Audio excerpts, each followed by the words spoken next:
There we go. All right, we are live on YouTube now.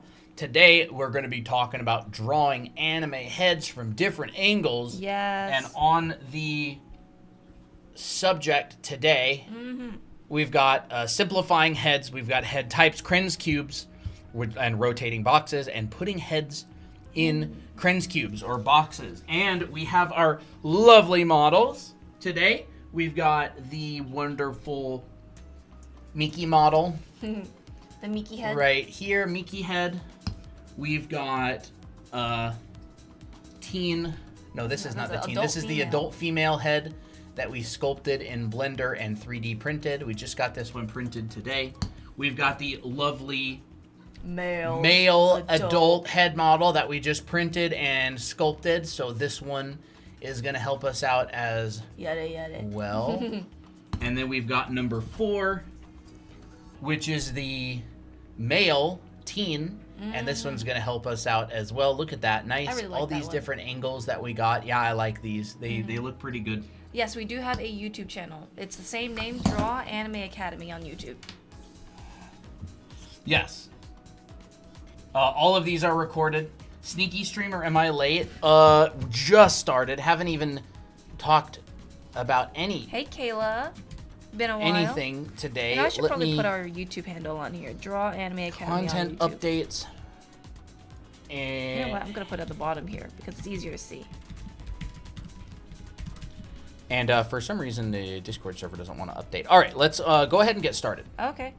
Let me We just write are our name. live. Draw Anime Academy on YouTube. There's an @ in front of that. On YouTube. All right. I don't know if it's a sneaky stream or what, but guys, I'm so excited. Got this nice male head model printed out. It's going to look fantastic with some lighting on it. Yeah. Well, our lighting scenario is very, very diffused, so it's kind of hard to see Yeah, angles. But the lighting in here is extremely diffused because of the stream, but nice male head model. Yeah. I really like it. Just got it printed out today. Would be really neat to put on a desk? Yes. Yeah, It's they look really nice together. They're all, you know, what do these all look like together? It's the family. The whole family, mom, dad, daughter, and son. Yep. Hey, Day. Hey, Art. Yeah, we're doing good. Need to get those models. Soon. We'll be How are we today? We're doing good. But yeah, we're gonna be talking about head angles and stuff today. yes. So What should we start with we can get first? started with maybe simplifying heads. It'd be nice Sure. to get something up there. Okay, we'll do some To make a simplifying Toby heads. model. One Toby is enough. One Toby is enough. One Toby is more Look than at him. enough. He's just sleeping with his legs going like that. Anyways, simplifying heads. Let's grab this one here. Meteor shower. Wasn't there like a meteor shower like very recently? Yeah, I think so. So a lot of people would probably call this Loomis method. It's really just head forms. A lot of time heads are simplified with spheres. So it's a sphere. So it's not to be confused with a circle. A circle is a 2-dimensional shape. A sphere is basically a circle in perspective. It's a 3-dimensional circle. Well, so a circle in it's- perspective is an ellipse. Yeah, that's true. That's sorry. That was false. It's a I lied. three-dimensionalized circle. 3-dimensionalized circle. So it's a a sphere is 3-dimensional and a circle is 2-dimensional. So it's Yes. not just circles and triangles and squares. It's a sphere. Hello, he Shatori draws. Lindsay, hi. Hi. How you doing? You got those models? Luna-ist. Awesome. Stardust, hello. So a head is basically just a cube or box plus a sphere. Gus Z. VK4GU Studios, hello. Hi. Struggle with attaching the neck to the head. I know what you mean. I know we what can you cover mean. that a bit. Yeah, I can write that down as a little side note. We'll probably talk about next. So why is it a sphere and a cube? Well, it doesn't look like that much, but if you look at this is where I wish we had some better lighting. Maybe it's better to have the Asaro head. So this is Asaro head. If you look at it closely, you can see that there's different planes on the head that are both organic, so it's kind of like a chiseled sphere, and plus more flatter sides of the head that kind of resemble a box. So what I even like to do is I will combine it by, you know, drawing the sphere and then literally chopping off the side and make it more like a box. Like this. So this side is rounder, this side is flatter, and we still get some aspects of a box, like, you know, chiseling in, you know, the eye socket area and the cheekbone, right? You can really simplify just like that. And this can come in different, you know, kind of different proportions depending on the head types, like, you know, the difference between an adult male and a teen male. You know, those are very, very different. With an adult male, it's very similar to this. You have a, you know, a round cranium, but on the sides, it's very, very chiseled. So you get like a very squarish jaw. Of course, there's multiple types of male heads and head types out there, but this is kind of like your standard. It's very obvious to see the differences. So it looks like that. And this also has to do with, you know, mimicking the skull. So the skull, we have brow ridge, cheekbone, bridge of the nose, and in the head planes, we have that same thing. So the skull really affects the head shape as well. With like more like a teenage male head, you would basically taper this and make it way smoother, but still keep some sort of angular quality, like a sharper jawline, but maybe slightly rounder cheeks to make it look more youthful, but still keep that integrity of the sphere. And the more that you round this, the more it'll look more feminine. So if you just have this as like the basic structure, like you're pretty much golden, because that will give you some nice forms while also giving you perspective. If I need to, do I need to learn the structure of the skull to be able to draw heads? Yeah, I'd say yes. I would say you don't have to like... If you want to get good at it, then I would say it helps a lot. You don't absolutely have to. Like, as with everything is optional. It's like saying, do I need to go to driving school to learn how to drive? It's like, not really, but it'll help you a lot. Pretty much every single portrait artist who's any good has studied extensively the skull. Yeah. So I would absolutely recommend it, but you don't have to. Like, there's plenty of portrait artists out there who haven't spent a lot of time studying the skull. You can usually tell. You know, sometimes if you want to like change things up a little bit, you can make the jaw just a little bit, you know, rounder. So that this will go into like different head shapes, like a chibi or a anime female girl, rounder cheek, and maybe softer jaw. This is more exaggerated, but you can kind of start morphing these forms. But you can still have the aspect of like a box, like finding the side of your head right in here. So that's why we mix a sphere and a box to make a head. And you draw this a lot in order to get it, so it's you just draw these a bunch of times. What brush are you using? You can find this brush in our profile. I bought your class and I'm doing week 1. Oh, really, Chuko? Awesome. That's awesome. Thank you, Chuko. I hope that you enjoy it. How much bigger are heads than usual when drawing anime as opposed to realism? It depends. Depends on your style. There's so many different styles within anime, it's impossible to say this or that. And heck, there's different sizes of heads in real life as well. Yeah. So, like, you have extreme variability. Actually, some ways that I think is interesting to break down a head that I've seen some people break down a head this way. You'll have, like, your head, which is, like, your cranium, right? But then you have, like, an outward piece that kind of looks like a triangle, like this. And that little sticky outy bit is where you generally fit, like, your nose and stuff. And this is also kind of like your cheekbone. So I think that's also pretty interesting. You can even simplify it to even, like, a pyramid if you really need to. It depends on your head shape, of course. But if you, like, look at this model right here, we can see that little triangular bit right in here that also the nose is a part of. Which I always think is really cool and interesting. You know, we can also go to a little bit more depth with, like, certain parts of the face. So, like, for instance, your brow, if we just draw, like, a quick head mask right here. Sometimes I like to just draw the head by drawing the mask and simplifying that into a box, and I draw the jaw. This is the back of my head here. And then here I draw in that side of the head that's kind of chiseled inwards. This is like your temple area right in here. And it's a really simple, it's simplified to more of a flatter plane. How much is the head smaller than the shoulder in anime? It will depend. If you have like an adult male that's really buff, the heads will generally look smaller in comparison to the shoulders. But for the most part, well, I'm just going to go over this really briefly because I don't think we really have much time to do this. Your clavicle is about 1 hand length apart, and then in addition to that is your shoulders. So this will also depend on your body type. But I would calculate the width of the clavicle, and if it's 1 hand length on both sides, you're pretty much good for shoulders, because the end is an attachment. The end is an attachment? Sorry. The shoulders are kind of like an end attachment, like the deltoid. Yeah, your deltoid will be on the outside of that. Mm-hmm. Yeah. So this will be where your scapula connects to your clavicle, and then on that, you've got your deltoid and your humerus down here and stuff.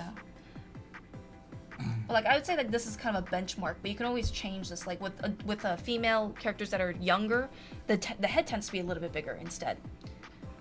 So yeah. So if you want to draw like specific planes, like this part right here is very complex. So a lot of the time you'll get all you have to do to draw this part is draw like an arch. So here, like let's say this is your eyes, your eye level, which is generally half of your face. You can make sure that this is like the eye line is generally halfway between the brow. Simplifying heads. Yeah. Okay. The eye line is generally in between the brow and the cheekbone, so you can just take that little quick arch and then carve it in, and that's like a really simplified way to draw this part of the head. And then this part right here is called your zygomatic arch. Is that what it is? What part? The zygomatic arch. I believe so. Yeah, so it's this part right here. It's kind of like where your cheekbone starts, and that has an arch that goes down to your chin area. So that's why a lot of time these heads will have this look to them. It's because it's the eye socket area, the zygomatic arch, and then that here is the front plane. Right in here is your front of the box. And then this is the side of your box. So you want to try to see the head in very basic forms like this. Front of the box, side of the box, with a bit of a sphere aspect to it. We're not really talking about torsos today. Yeah, we're just talking about heads. Yes.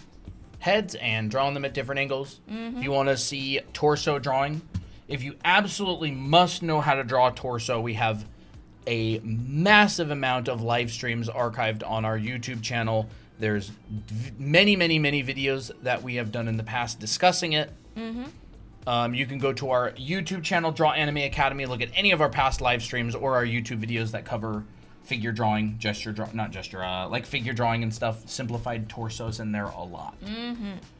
What brush do you use? You can find this brush in our profile for free. So then we got, the nose, and the nose is also very complex, but if you want to just simplify it, it's basically, if you just look at it really close, it's a plane that goes in, a plane that goes out. You got the sides of a box for the nose, and then the bottom kind of looks like a triangle or a trapezoid, depending on how you want All to these simplify. Live streams go on YouTube? Yes, we are live on YouTube right now. Yes. It is, you can actually see the whole iPad as well. You can't just see a little chunk of it. So here we got our nose. It's just a box, right? Just more boxes. And then for the bottom, and then for the mouth, you got a kind of like a more roundish sphere. And then out comes the chin, which is also a box. So once again, mix of sphere and box. And then this is basically all you need to really draw heads in perspective. And then you can always modify them if you want, depending on your style, right? So that's like the very basic planes of the head. If you want, you can add the eyes, but totally fine. I kind of, it's ugly, right? It's not meant to be pretty, but a lot of the time when you look at a skull, it's not meant to be pretty, right? So you just got to understand that this is the foundation for how you draw your head, so that when you actually do draw an anime head, you can take this knowledge and make it prettier. So yes, this is obviously not the prettiest drawing, but that doesn't really matter. It's the structure that's important. Hey, Ducky, it's been a while. Hope you've been good too. Hello. He is pretty. Thank you. I'm glad you think he's pretty. If you want to add a neck, it's a cylinder. And it kind of angles, what would you say, angles out or in? I don't really know exactly what direction. The neck. You mean back? Yeah, sorry, back. I couldn't really find the words for some reason. Sometimes I'm like, oh, it goes this way, but I'm like, exactly how do I see it? You can see in the side view. Yeah. Angles back a bit, Back. generally. And the head, for whoever was asking, you basically have your cranium and your head like this, and your neck will generally sit like that. It kind of wedges into, it kind of sits on your head like that, right? And of course you got your ear here, brow ridge, nose, and all that stuff. But your neck kind of wedges into there. Your head sort of goes like that, right? And it actually makes a lot of sense too, because this is what your skull is shaped like, right? So your skull, if I can even like size this up, it kind of sits in there like that. That's pretty good. And your neck will attach in there, and of course you'll have a big muscle coming from back here called your sternocleidomastoid, and it will come down from there and connect to your clavicle right here. And you can see it. Right there. That muscle right there. That's your sternocleidomastoid. It's a big word. 1, 2, 3, 4, 5, 6 syllables. Sternocleidomastoid. Sternocleidomastoid. I'm gonna have to start clapping. 6. Sternocleidomastoid. Yeah, we can do side profiles because that is part of the head angles. But that's an important muscle, especially when you turn the head. You'll see that prominently. Right in there. It starts from the back of the ear and goes down to the clavicle. If you learn one muscle with head drawing, learn that one. Yeah.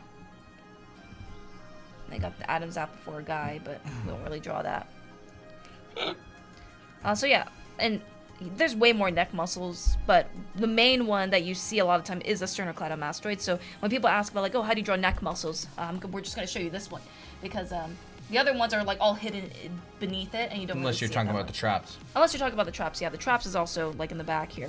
But anyways, how do we draw these heads now in different angles? Do you want to take over, Colton? Or do you want me to kind of draw? I can talk about Krenz cubes a bit if you want. Colton is very good at talking about Krenz cubes. Okay, I will remember not to remove my headphones this time. And I'll just go under you, and what we can do is we can just rotate that.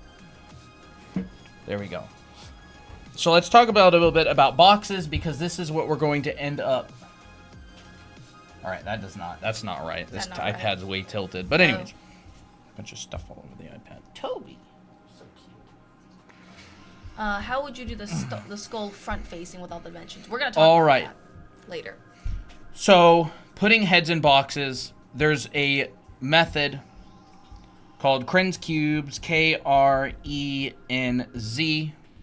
cubes. And essentially you start with a front of a square. This is going to be the front of the box. Rubik's Cube. This is going to be the front of the box, and Colton breaks out his Rubik's Cube as usual. So this is what we're going to learn how to draw, right? We're going to learn how to draw the box, and we're going to start to rotate the box slowly around, all right? We'll draw heads in them. Yes, so do you want me to draw these larger so we can actually draw heads in them? All right, I need to draw them larger. If you want, you can add it on a different layer. I'll add it on a different layer. So, maybe something that big. Yeah, that's good. There is the front of our box. And now we're going to take it and we're going to rotate it a little bit. So we are going to take this measurement right here and we're going to duplicate it out. We're going to split it in half twice. Right? So that's a line broken up into 4 pieces. And now we're going to rotate this. So here's half. This is 75%. Right, or I should just say, 3/4. This is 1/4. And we're going to take this edge and we're going to draw a line. And then this side right here is going to be the side of our box. Right? And then the rest of it is going to be the front of our box. Yes, by the way, this is already on YouTube. We're live on there as well, so you can rewind at any point. What's the title and thumbnail? I don't know. Well, I'll show you in a bit. We're live on YouTube. If you go to our channel, you'll see it. Yep. There we go. And then we'll draw this in just a little bit. Draw through. This is called draw through, yes. It is when you draw the back lines, edges of your boxes and your forms so you can see where they are. And this is already so... This is why I draw tiny, because the whole canvas is already filled up. You can just separate that to a different layer and just turn the other layers off, I guess. All right, let's do another one. So we're going to rotate this, and we're going to go half. So now we are going to have a box, and it's going to be rotated halfway. So we're going to put the side, the corner, at the halfway mark, and then we're going to pull these lines back to here. And then these ones go back there. So it's actually rotated at a 45-degree angle. So what this is this is 45 degrees, and then this is half of 45 degrees, which is 22.5 degrees. All right? And then we're going to take this, and we're going to do one more over here. We're going to take a line. And this is the part that literally nobody wants to do, by the way. And this is the main part that will actually make you better. So, you know, we should give people a challenge. What? Where it's like, if people do like a bunch of these, we can review their art. Sure, if you want to review people's art. I just thought that was a fun idea. Yeah, we could do that. Right, so there we are. And then this one is rotated just like that. I'll pull this one up a little bit. There we go. Nana and Ale, thank you for the follow.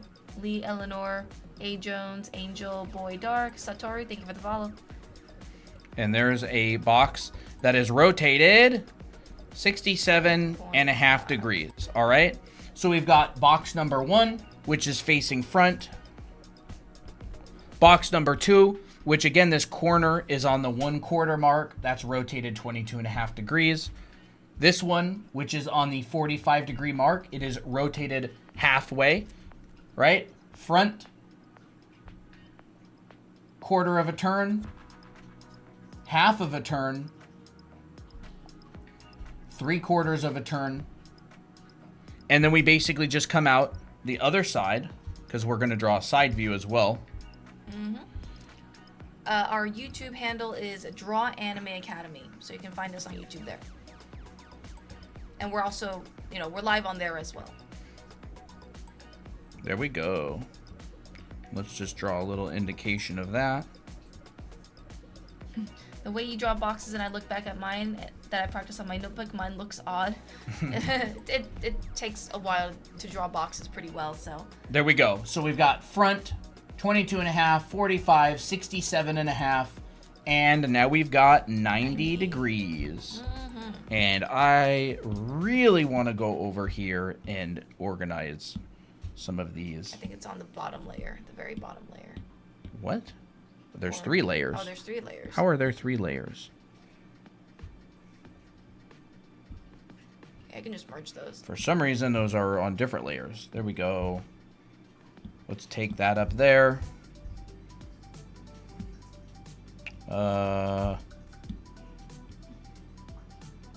I just have no room. Yeah. There we go. Let's go down here. Let's put this one on. Please go on top. I know, Procreate's kind of finicky like that. Okay, there we go. And now what we have is we've got the same thing that happens, except we're going to have it happen vertically, like this. So we're going to rotate this, and we're going to go, here's the halfway mark, and here's halfway between halfway, 1/4 of the way. So we're going to draw our line here, and we are going to actually rotate this down. Do you keep VODs up after streams? Oh, of course. Always. It's already up. So I think it would be kind of cruel if. Yeah, we never take down our VODs. Yeah, we never take down our. They're VODs. all up. Mm-hmm. Especially for something as complex as this, I think it would be kind of mean if we didn't do that. Yeah. So there is it's rotated 1/4 of a turn down. So we go like that, right? And then this is where it gets more interesting, because now we're going to go down and over, and we're going to get a cube basically like this, all right? So if you're interested, this is actually where the vanishing point is. It's in the middle of this cube. But essentially, we go down to this angle. I should probably draw a little bit smaller. Maybe a little bit.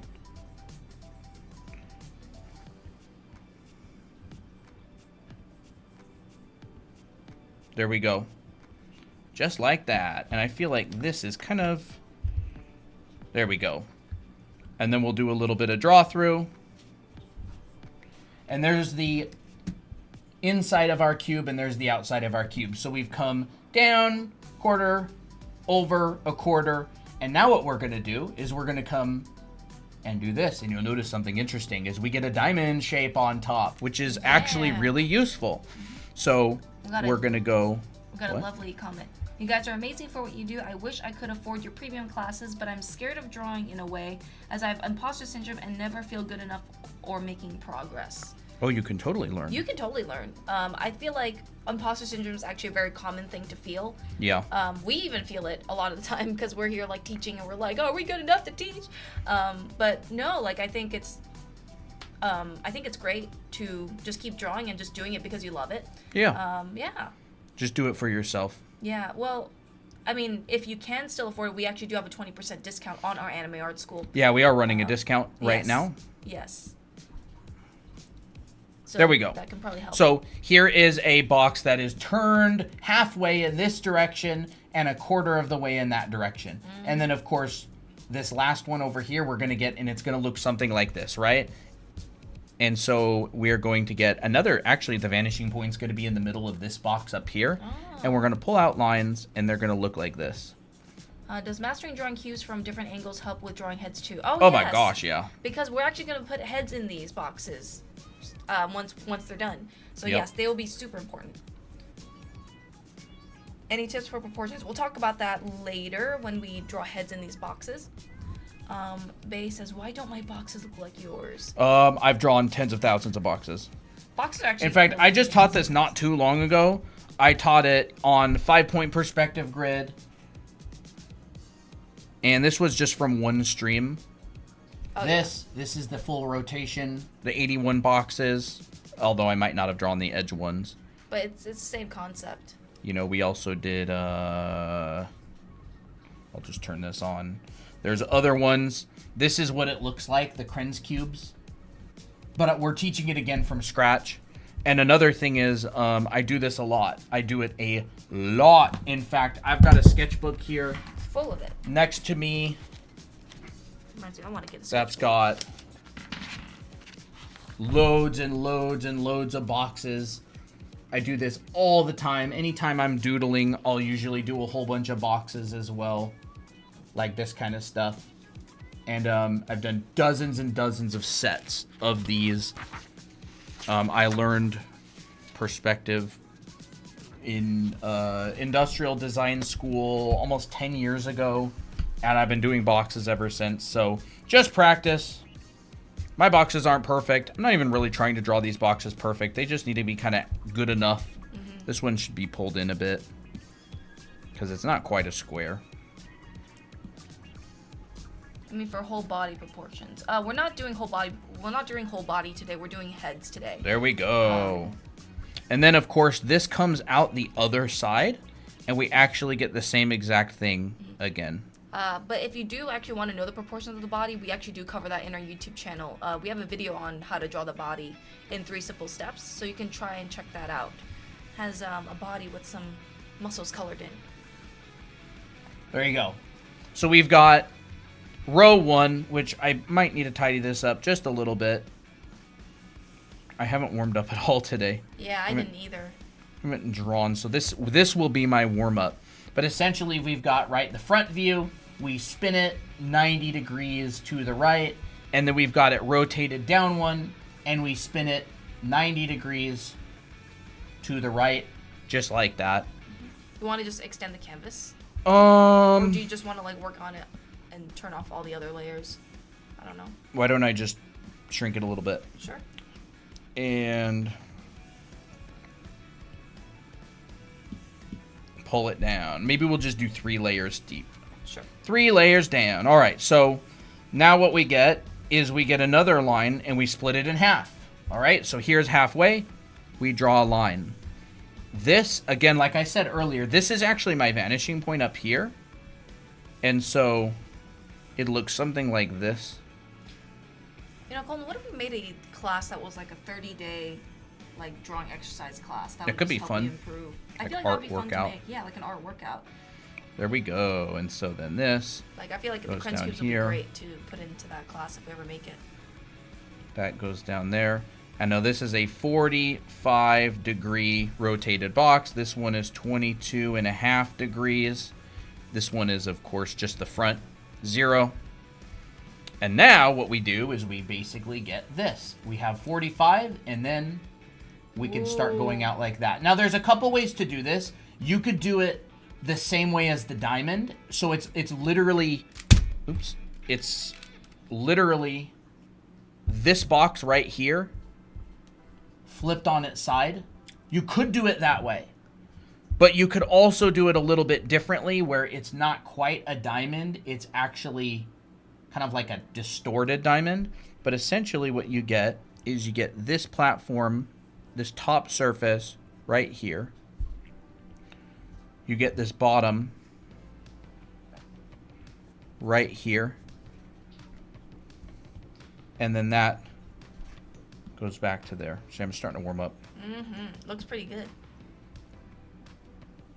Just like that.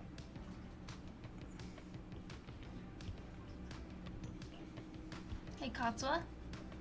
And I would Pass me my phone, please. really recommend. Thank you. There we go. So we've got 45 degrees down, and then we've rotated it. And now what we're going to do is we're going to rotate it more like this. All right? So we're going to get this legit, basically this legit diamond, like right here. Might need to move that over just a bit. There we go. Thank you, Benny, Bloody Rose, Notification, and Whips Dough for the follow. And you're going to get these going down to a vanishing point. This is a 3-point perspective box that for anyone who's wondering. You know what I also just realized? If you find that your drawings aren't turning out the way that you want them to, it's also probably because you never really warmed up. So what Colton said earlier about like, oh, I haven't warmed up today, warming up is actually like really, really important for artists, because if you've never drawn like for the whole day, your arms like really stiff, and when you try to draw an illustration, it's gonna turn out like not as good. Yeah. So Colton does warm-ups a lot, like whether it's gesture drawing or even just Krenz cubes like this, that actually helps a lot with making your lines more fluid. There we go. So Yeah, warming up is like rolling with advantage on your lines. Yeah. That's the only way that I can really describe it. All right, so now we've got that one there, and then we're going to get this one here, and it's going to look just like that. we got a fun chat. We got a lot of Spanish speakers here. Yeah. So now what we can do is when I draw these boxes, I really like to draw the top first. So I'll just draw this kind of two-dimensional plane, right? I could draw it like this. I could draw it like a diamond. And what I'll pay attention to is these corners. And I'll sometimes push that corner over there more. So it's like, you know, maybe like that instead. So, you know, this one I'll push over to that direction so it's not quite the same. So I like to sort of compartmentalize. I like that. Am I too late to introduce myself to Discord? I joined last year. That's okay. You can still introduce. Yeah, you can go anytime. You can introduce anytime. Anytime you want. There we go. Looks great. And I assure you, drawing heads is many, many times harder than drawing these boxes. So if you can't draw these boxes, don't be sad when you can't draw heads. We can even rotate this one back a little bit. Sure. Just for consistency. Well, you can even see that all the Actually, the I'm just ratios gonna feel redraw very this one. similar. I'll redraw this one. Sure. We'll just get... I should have made my eraser bigger. All right, so what you can do is you can actually start with that diamond shape as well. Just this really small diamond shape here. Then you can just pull these lines out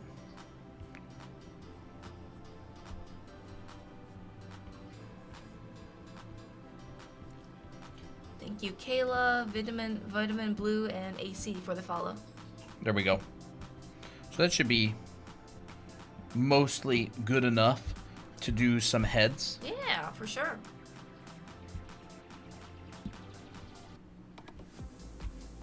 And then we'll just put one last one on this side, which is the half. There's really only a few boxes that you really need to memorize. Yeah, a lot of them are just rotated 90 degrees. Yeah.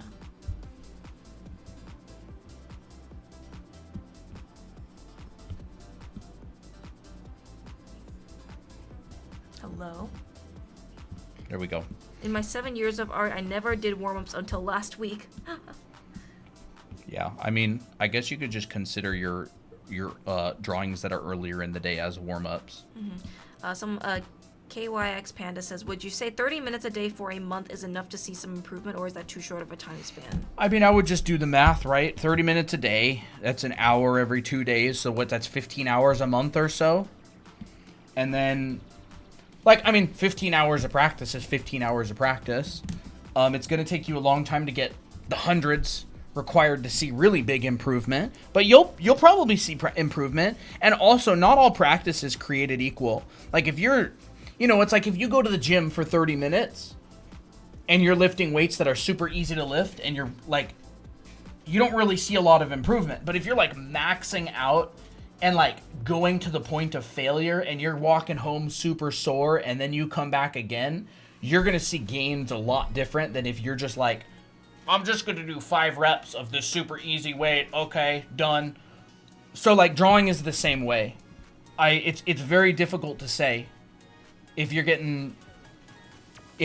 doing the type of exercises that are really pushing yourself and stretching yourself to get better. Quality of practice and also quantity. Yeah. Quantity and quality are like multipliers. So if you practice for 10 hours and it's at an amazing quality, it's going to be like a 5x multiplier. Mm-hmm. So it'll be like 50 hours worth of practice if you're just doing something that's not really helping that much. Whenever I'm at work, my summer job, I like to bring my notebook for practicing boxes and making OCs. Heck yeah. But there we go. So I guess those will kind of be the boxes. You know what? I'm going to draw another thing as well. Do it. Because everybody likes this one. Which one are you going to do? The tornado? Yeah, I'm going to do Boxnado. Boxnado. So this is what I really like to do, and I'm actually warmed up enough now that I could probably do it. Might need to move that over again. I like to draw an ellipse. This is not my vanishing point. This is where my boxes are radiating from. So I like to just draw boxes around this ellipse.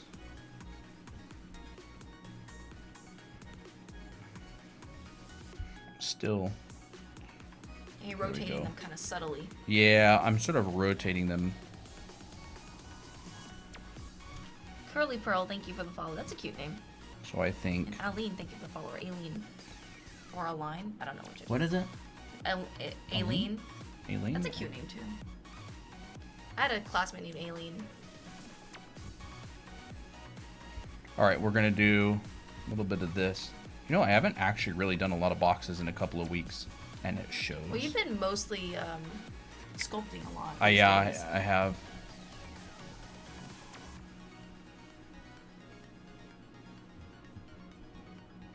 It is cool, isn't it? It's like one of those party tricks, but it's actually really cool.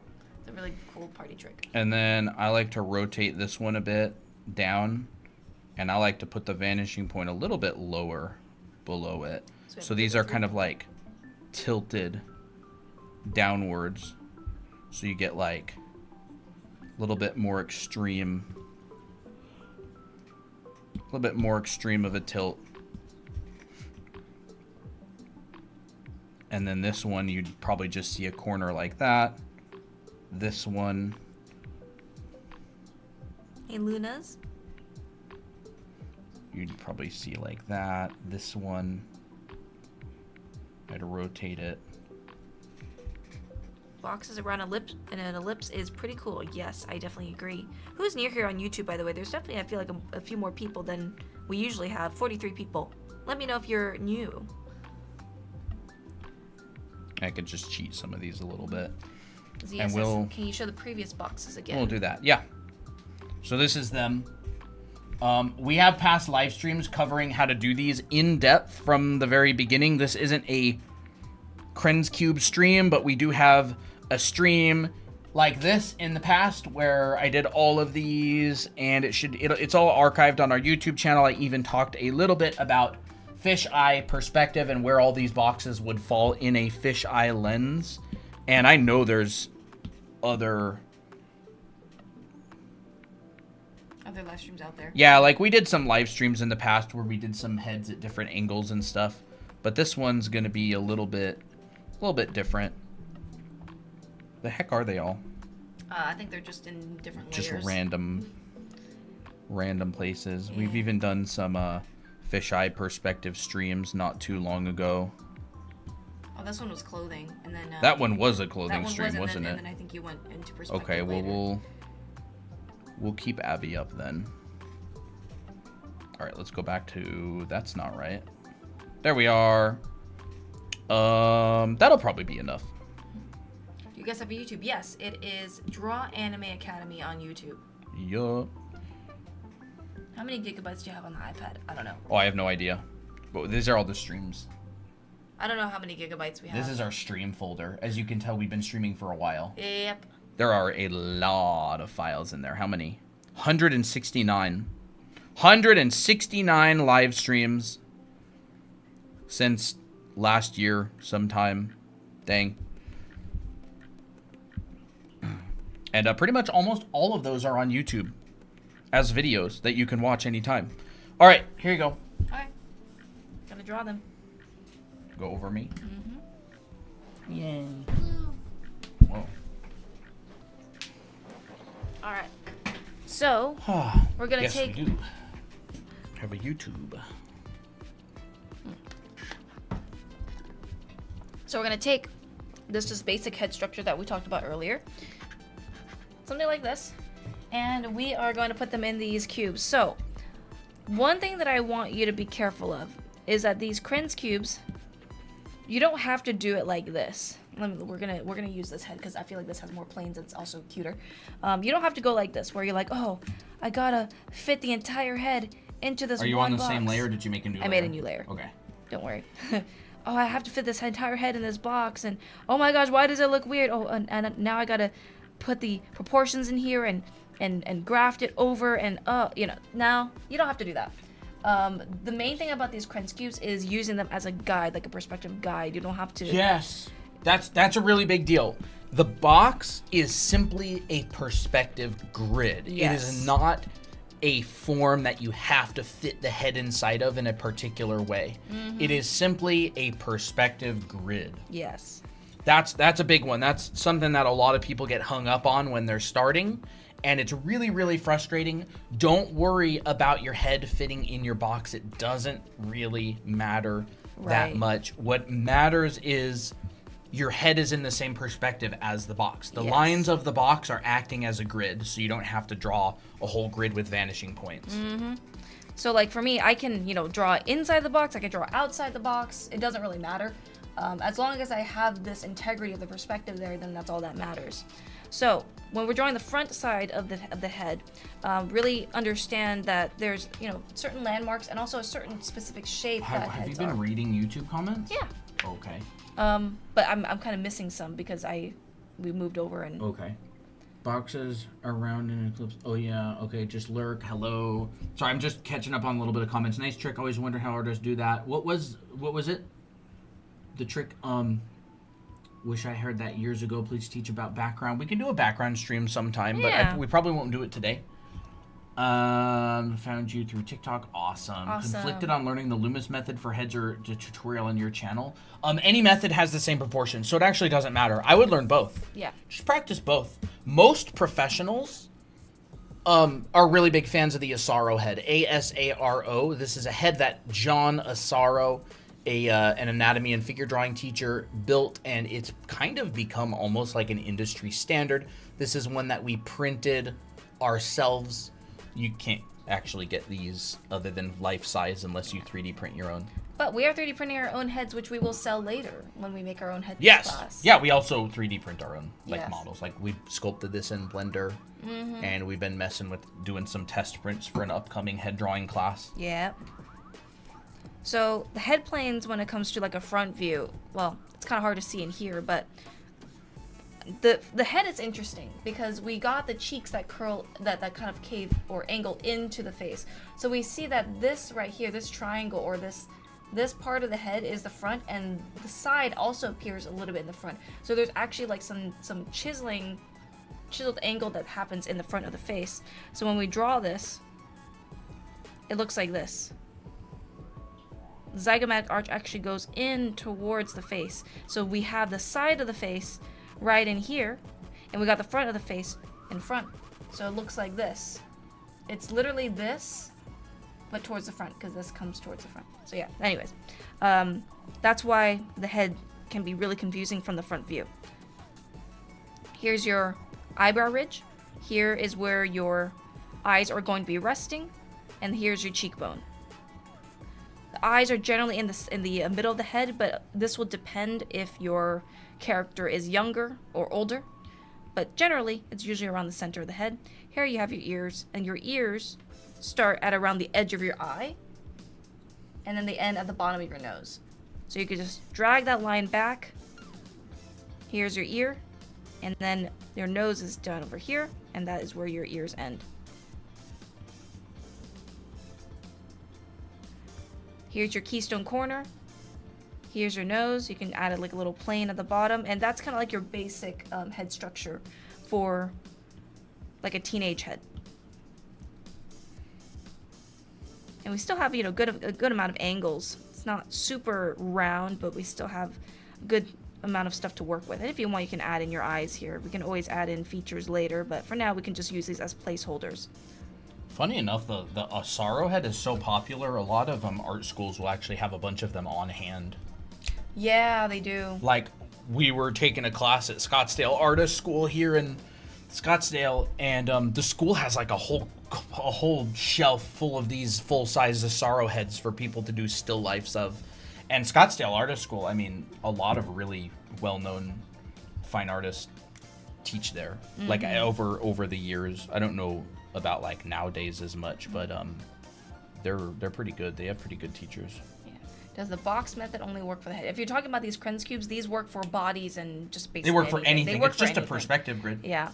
Where did we get that anime head model? We sculpted it in Blender and 3D printed it ourselves. Yep. And then Christina drew some eyes on it. I did. Which I super cleared that one? I don't know if you did. Maybe not. I'm not sure. Does it say CL on the bottom? No. Nope. Anyway, so here, when we have a 22.5 degree turn, we're basically going like this. Just a very, very subtle turn. We see slightly the side of the head more, and this is going away from us a bit. I'm going to draw some skulls, bro. Do it. So here, I'm going to start off with the sphere again. Really just try to have a process. You're not trying to prove to me that you can draw a perfect head. You're trying to understand the process of drawing a head and constructing it, right? Because that's the main thing about art, is understanding how to construct. If you don't know how to construct, your drawing's going to fall apart.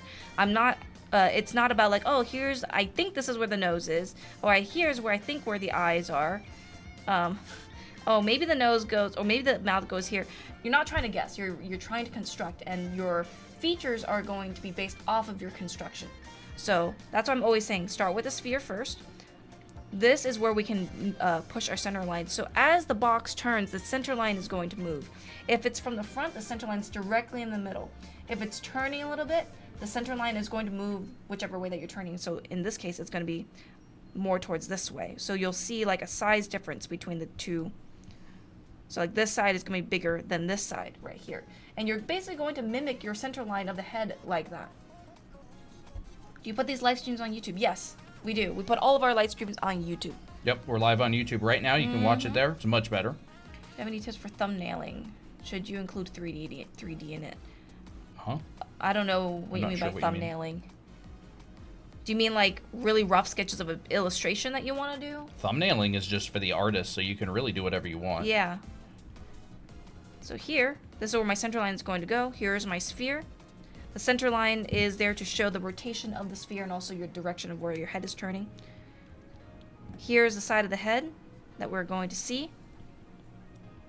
Drop down for the drop down to the jaw. And there we go. And all I'm really trying to make sure is that these heads are consistent between the two. I found that maybe this one's a little bit too masculine, or not too masculine, but maybe a little bit too square, so I'm going to chisel down the neck a little bit more. But I'm still going to use this as my reference here. Oops. Wait a second. Okay, good. I thought I was drawing on the wrong layer. So now, our eyes and our features have moved just slightly. You can see actually the curvature of this brow ridge a lot clearer than you would have seen it on the front view. And you would also see the side of the head a little bit clearer now. So there you got your eye length. Here's a little bit of your eye socket, your cheekbone, and then here's your zygomatic arch. And you're just going to repeat this over and over and over.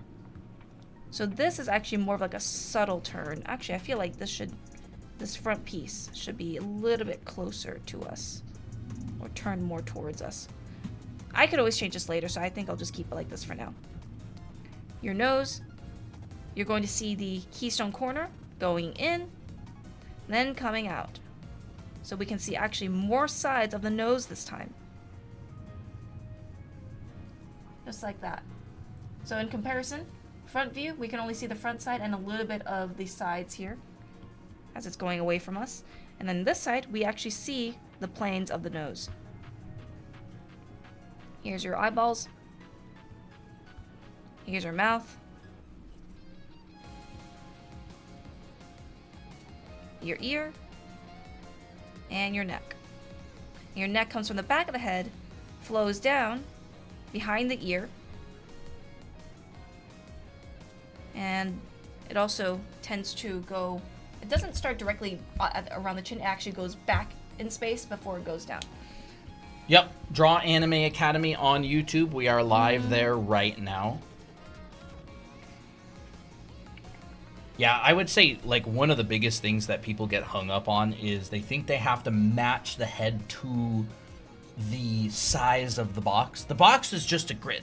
Yeah. It's not, you're not, like, you can see that the head is coming out of the top of the box where Christina's drawing it. She's just using it as a reference for, like, you're seeing half of the side of the box and half of the front of the box. So when she's drawing this head, she's going, I'm going to see half of the head on the side, and I'm going to see half of the front of the head. Right? Like, that's how she's using the box as a reference. She's not going, oh, I need to fit it inside and make sure it touches the edges, and that is, you don't want to do that. Yeah, I actually used to think that was it, and then I'm like, why do my heads not look right? But anyways, Ably. Hi. Hello. Welcome back. Welcome. Maybe I have known you as a different username. But I'm glad that you came back. So here, 45-degree angle. This is a 22.5. Now we're turning it so that we have an equal ratio, roughly equal ratio of the side of the head and the front of the head here. So that's what I'm going to be drawing. Here's our side of the head. We can see the ear a lot more clearly now. Here's the jaw. Here is the forehead. We can see the forms of the eye socket a lot easier now, the brow ridge, and this corner right here is really important. This is where it starts showing a lot clearer this time.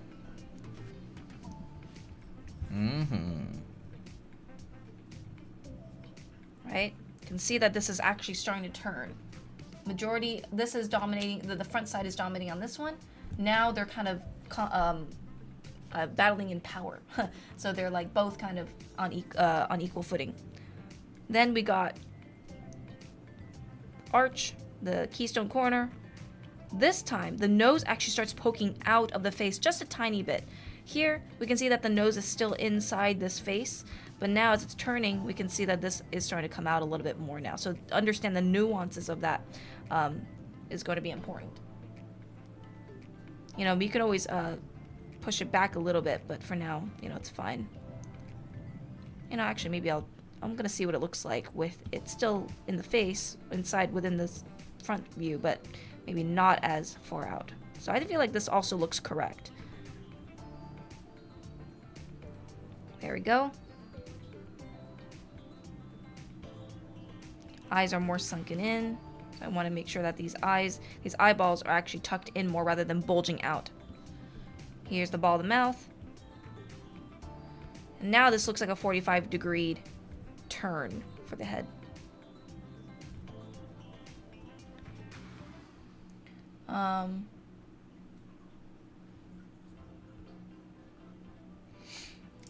Alright.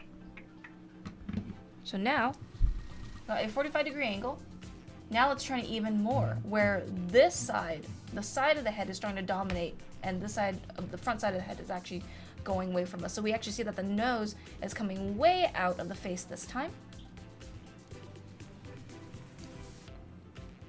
And it's almost to a side view. It's me, Abby. I misspell a letter and I can't change it in 7 days. Hey, Abby. Okay, then yes, we do remember. That's very fun. Abby, like in the UK, Abby, that would stay up super late to watch the stream. There's been a couple Abbies here. Art Dude says, okay, cool, I'll just sub, thanks. Awesome. I'll binge these next time I eat. Nice. I'm glad that we've become a channel that you watch while you eat. Yes, awesome.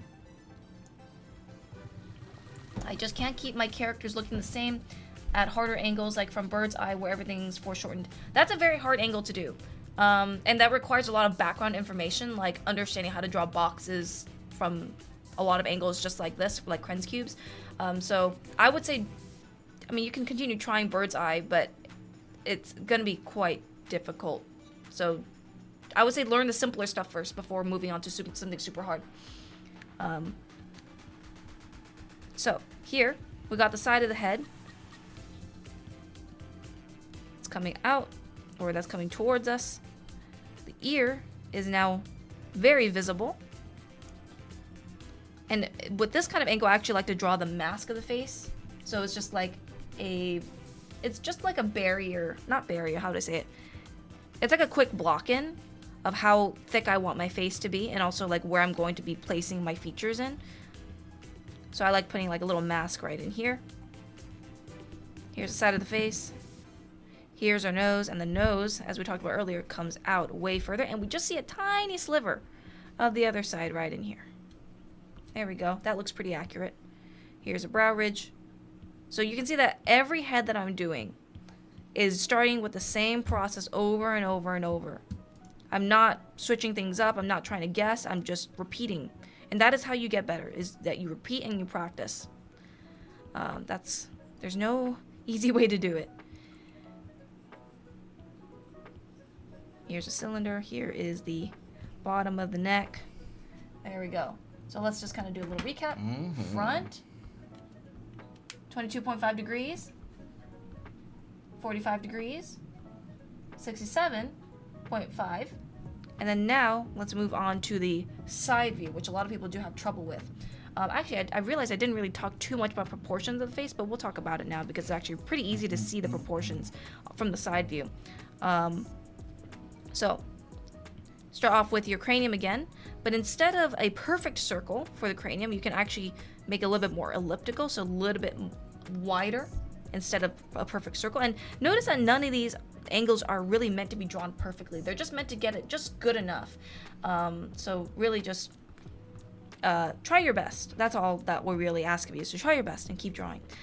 So here, if we look at this, what I actually like to do is I omit the nose and mouth. I just draw a mask from the forehead down to the chin. And I just kind of keep it straight for the most part because the nose and the mouth is kind of like an added extension. So I just keep things simple by just drawing a mask that's slightly curved. And then here is my temples and the side of my head. I divide this in half, drop this down. Here's my jaw. And for guys, it's going to drop down a little bit further, and it's also going to look more angular. So really try to keep in mind of this shape of the jaw. So here, back of the neck does not start like this. This is not how the neck really, not how the neck looks. It flows from the back of the head, goes in a little bit, and then it comes out and angles back. Same thing with the bottom of the chin.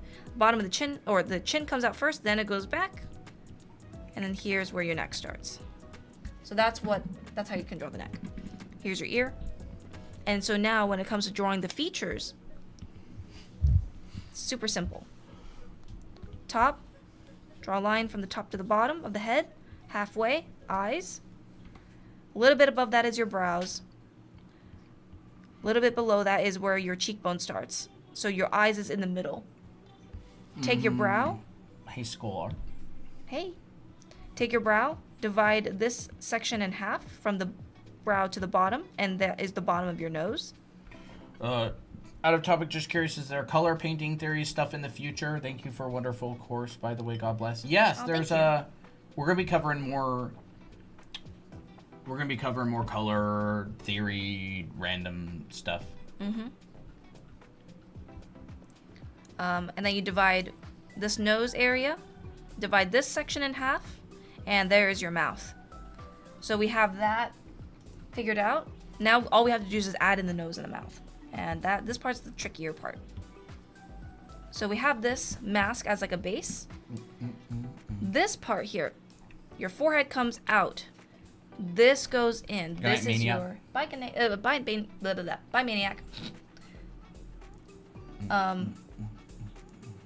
Here we have the keystone corner. So that goes into the face. The nose comes out. And notice how far that comes out from this initial mask that I put in. Then following that is your mouth. So it is going at a overall downward diagonal trend. And then your chin comes out. So really try to keep in mind of that like stair-stepping motion. Right? It's not all the features are going to be straight like this. They're not ending at the same plane of existence. Not plane of existence. They're not ending at the same point. They're going downward, generally, for anime characters. And yeah, there's a side view. And this will work for male and female. There we go. So we can, once you get the hang of this, you can start going a little bit faster now, but I'm going to still kind of walk you through it. Hopefully I don't take super long time. But anyways, here, we're now going to do the same thing, start off with your cranium, but this time, we're going to slightly drop our eye line downward. So notice that this downward curve right here, that's great for a moving slightly downward facing head. So essentially what she's doing is she's taking this box and drawing a sphere inside of it, and then she's putting that sphere in the same orientation as the box. Yes. So, for example, this box, you can draw a sphere in it, and then it would look like that. Right? This box, it's not a sphere. It would look like this. And it could be like that sort of thing, right? So it's like the sphere is essentially, because the box is just a grid. Like the box doesn't matter. It's just giving you a visual representation of your 3D space. Yep. It's because you're not fitting the head to a box. You're using the box as a perspective grid. So anything that exists in three-dimensional space, you can just draw a box as a perspective grid. Yeah. And that's literally, that's what most pros do. Like they don't, they'll draw perspective grids and stuff as well.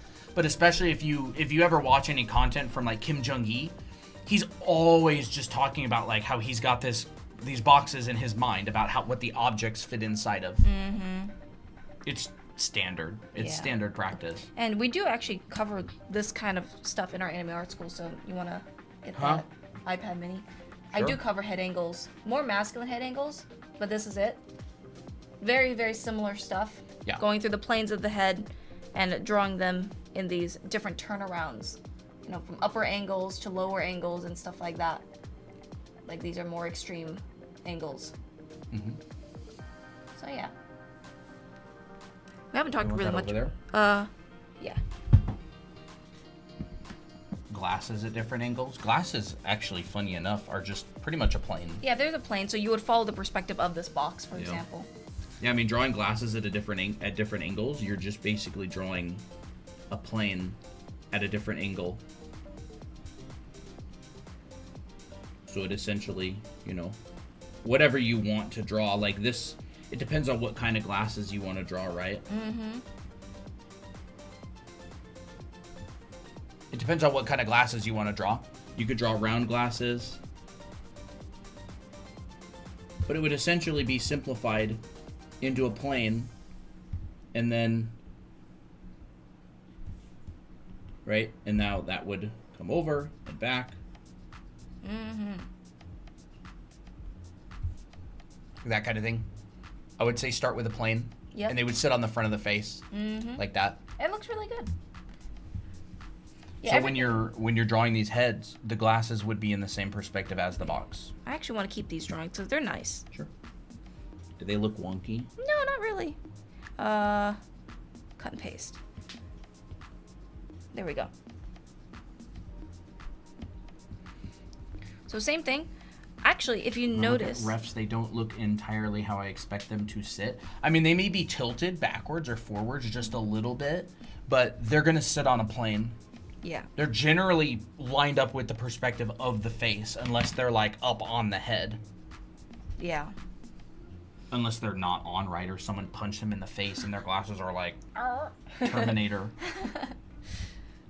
You ever get into animation? No, we don't do any 2D animation or 3D animation yet. I actually want to talk a little bit about Anime Art School because we actually do have a discount happening. So if your dream is to make your own stories and make your own world, but you don't really know a clear way to get there, we have developed Anime Art School, which is a 1-year self-paced program that is comprised of 7 classes that teaches everything such as anime faces, anatomy. So for those of you who really want to know anatomy or even drawing clothes and perspective, digital art, stuff like that, you know, we got you guys. I would say this is just an awesome program, covering a lot of stuff that you would have learned in really good colleges, but much cheaper.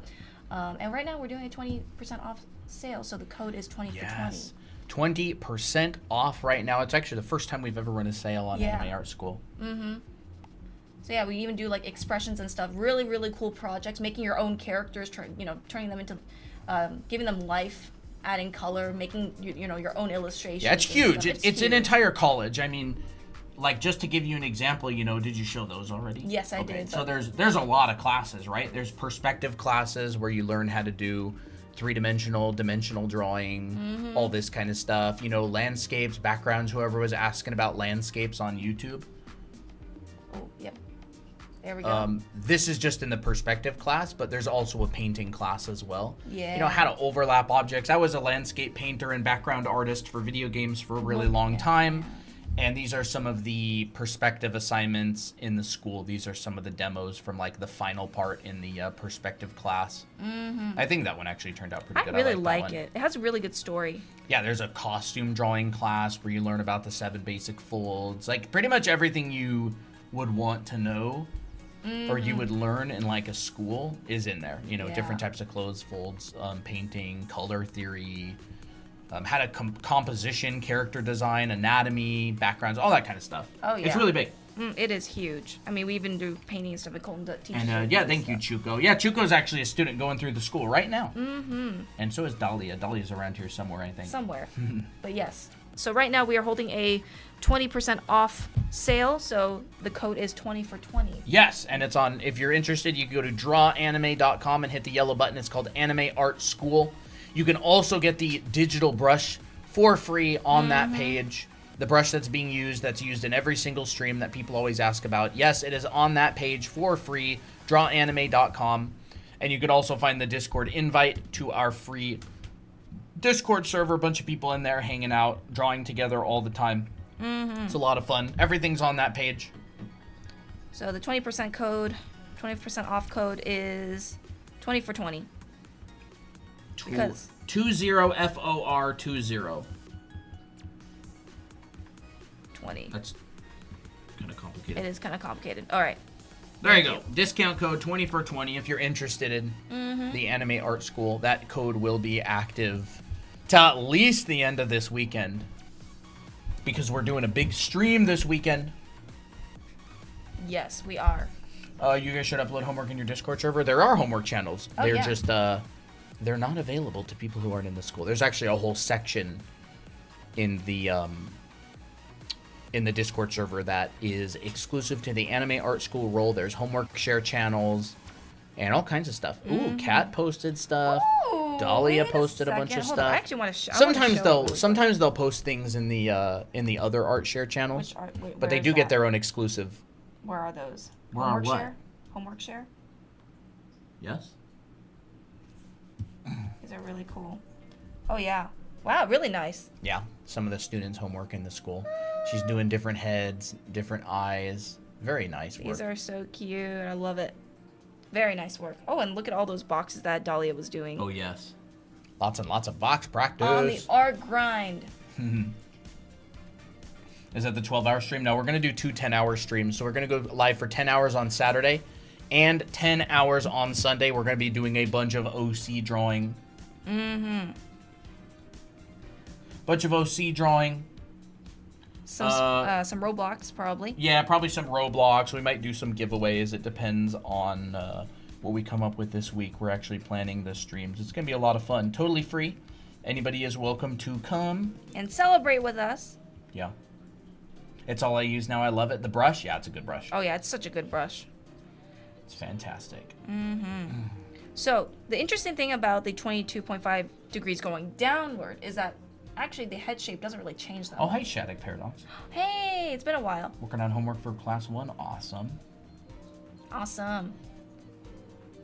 Yes, we draw viewers' OCs, and we've been doing these in watercolor, so Yeah, that's... there's a bunch of pages of them. Yeah, there's a bunch actually. of pages. These are just the watercolor ones. There's hundreds Yeah. of them that have been drawn digitally, and now. So yeah, there's channels in the. There's gonna be a channel in the Discord server that opens up. So when OC drawing starts, people get rolled at random to get drawn, and it's a lot of fun. And we're also totally biased, so sometimes we just pick people to get drawn. It's a lot of fun. People, we've been doing it for so long. Oh my gosh, over a year. Oh, yeah. OC drawing is old school. It goes way back. Yes, it really does. Would it be too crazy to see maybe a giveaway for an anime art school enrollment? We could probably do that someday. Well, yeah, someday. I think that's a great idea. So, here, it's interesting because if you look at these two head shapes, they're actually pretty similar in size. The only difference is that I slightly turned the features downward, so we kind of have a bit of an illusion of perspective. But it's only because 22.5 degrees is actually quite subtle, so it's not like crazy, Yes. going downward. It's kind of the difference between an upward arc, a slight upward arc, and a slight downward arc. Yeah.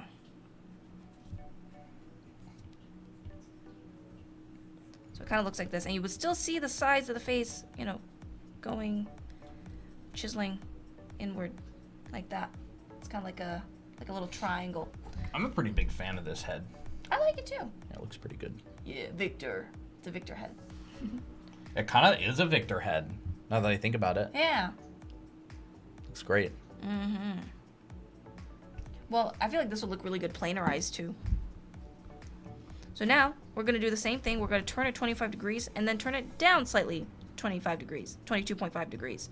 So all we have to do is just draw a sphere, and we're going to start angling this downward. So we're going to see a little bit of the top of the sphere. Oh, awesome, Lunas. Huh? Oh, wow. Yay, congrats! Luna's got the Anime Art School. And yes, you do get it forever if you get it. Yes. Congrats. Can we get some W's in You the know- chat for Luna's? That's awesome. How about I put you on the list if you want? for the OC drawing. Yeah, for OC drawing. So Yeah, it's we'll these. stick you on the list Yeah. for OC drawing. These are Lunas. quick drawings that are done in 5 minutes or so. But awesome. Lunas. Congrats. Thank you, Luna. Yeah, if you're in the Discord server, You can ping me in general, and I'll give you the anime art school role as well. And awesome. I wish there was like a VIP or something that we could do. I know. Can we? Hey, chat, do you know if we can give VIP on YouTube? I'd like give a bunch of people that are regulars VIP. I don't know what it would do, but that would be I don't know what it would do. It's just more like probably a status thing. Put user in timeout. User in timeout. Tips for full body drawing. Study figure drawing. Study figure drawing and find a process. Yep. There's a lot of really good processes out there that you can learn. Take a figure drawing class or find some figure drawing content. Figure drawing focuses on the whole figure as like holistically.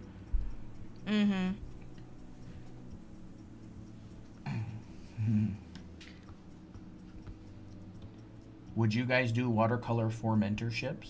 Like like put you on the watercolor list of these? Yes, but these don't get mailed to people. Yeah, these don't get mailed. They only have memberships, but anyone can join that. Should we start streaming on Twitch at some point? We haven't. You know, we never tried it. We might as well do it. Yeah, we could probably start streaming on Twitch a little bit. Twitch, it just has terrible discoverability. We would only stream on Twitch for existing users. It's so bad for discovery. But we could try it at some point. I think we could try it. Who knows? Something might happen. So Tips for coloring shiny things? Specular highlights. Specular highlights. I mean, it depends. It's kind of vague. You mean like shiny like metal, metallic, shiny like plastic, shiny like glass or crystal? They're all rendered different ways. Yeah. But anything shiny is going to have specular highlights. Can you guys stream on TikTok, YouTube, and Twitch simultaneously? I'm sure we could. Probably. Metals? Metal is a very specific material that is rendered a certain way. You get really, really dark darks and really light lights. And you're going to get some speculars. Now, it depends if it's like polished metal, you're going to get reflections, kind of like chrome. If it's not polished metal, then there's actually a setting in most 3D programs called metallic. And if you crank that up, it makes things look metal.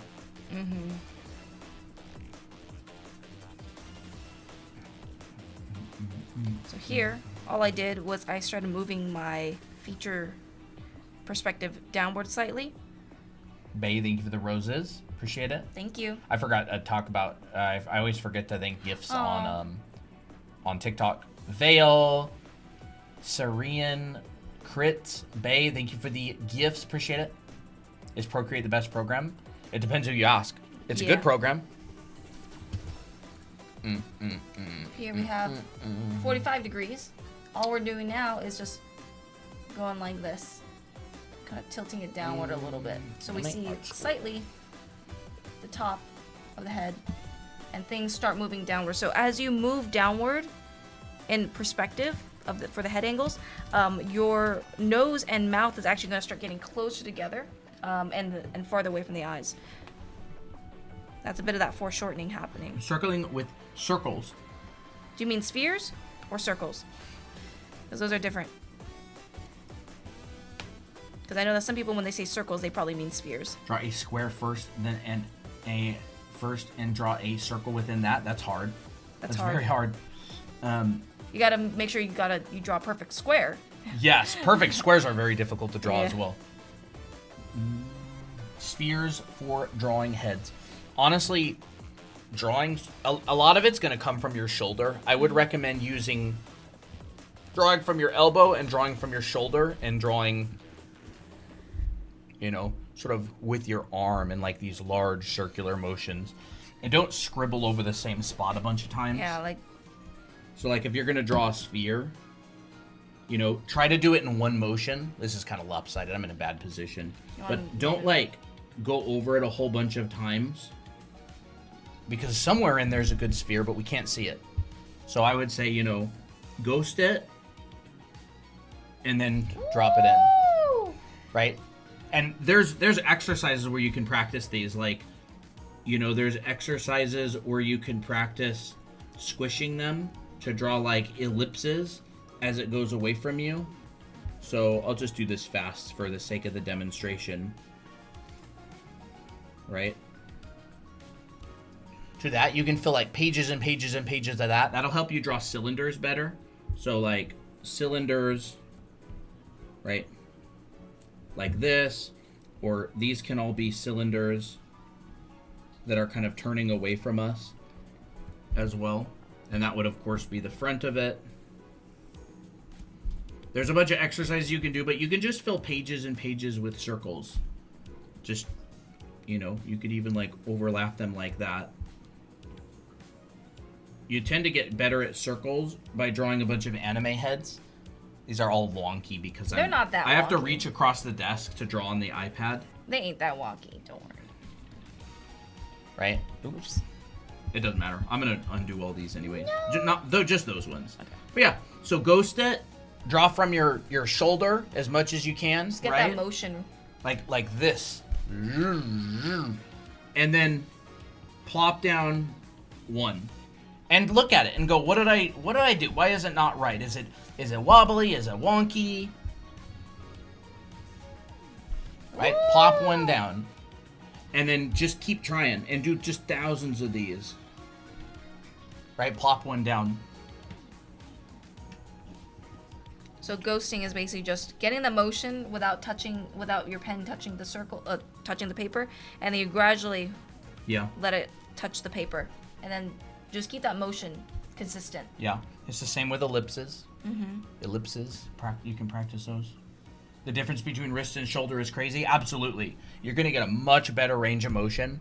Most figure drawing classes that you show up to, you're gonna be dealing with a tilted plane. Like you're gonna be drawing from your shoulder, right? Like if you go to a fine art school and you draw a still life or a figure drawing, they've got a pad of paper vertical in front of you, and you're drawing overhand grip like this, right? This would be your pencil, right? And they do this too. They like press their finger to it, and they draw like that. Anybody who's like classically trained in art, you're gonna be drawing like this a lot. And so you can't really do that very easily on a digital medium, but it's because drawing from the shoulder and from here is generally much better for getting more fluid lines. So try to mimic that as much as possible. It might take a little while to get used to if you're not used to it, but overall it's going to work a lot better. I'm not used to it. No, I wouldn't do it like that. I wouldn't go like that either, yeah. I should try that sometime. We should take a figure drawing class. From Megan Stream. No idea who that is, but hello, welcome. Hi. Who is that anyway? Who is that?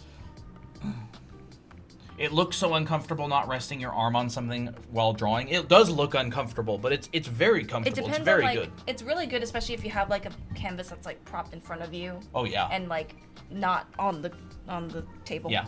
It's also good to rest your arm on something if you want. Yeah. Like you can firmly grasp it, firmly plant your elbow on the table to draw a straight line. Mm-hmm. You can do that. Does that help with carpal tunnel? I think so. The less you're using the wrist, the more it's going to help with that. She looked you up, so I decided to pop in. Interesting. Oh. Who is that? Who is that? Link the channel. Yeah.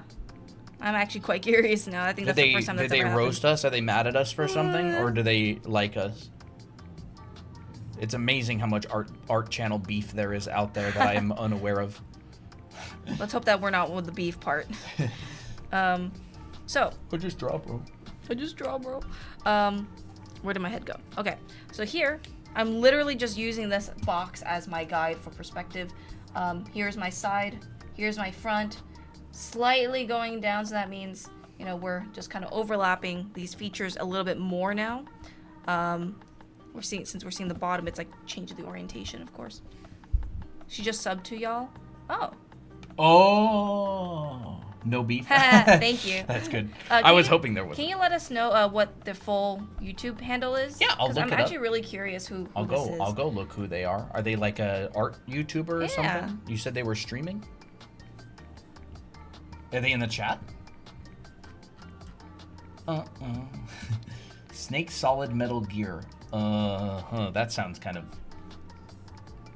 interesting. So here, we can see that the brow ridge is actually starting to hover over the eyes a little bit. So that's why I actually sunk those in a little bit more, and this is overlapping it. And actually, when you render faces, keep all this in mind too, because we're basically just rendering primitive forms. They're just blended together. So yeah, just doing the same thing over and over. We're just slightly changing perspective. Yeah, we have some tutorials on hands on our TikTok. They also drawing. Ooh, oh, fun. Awesome.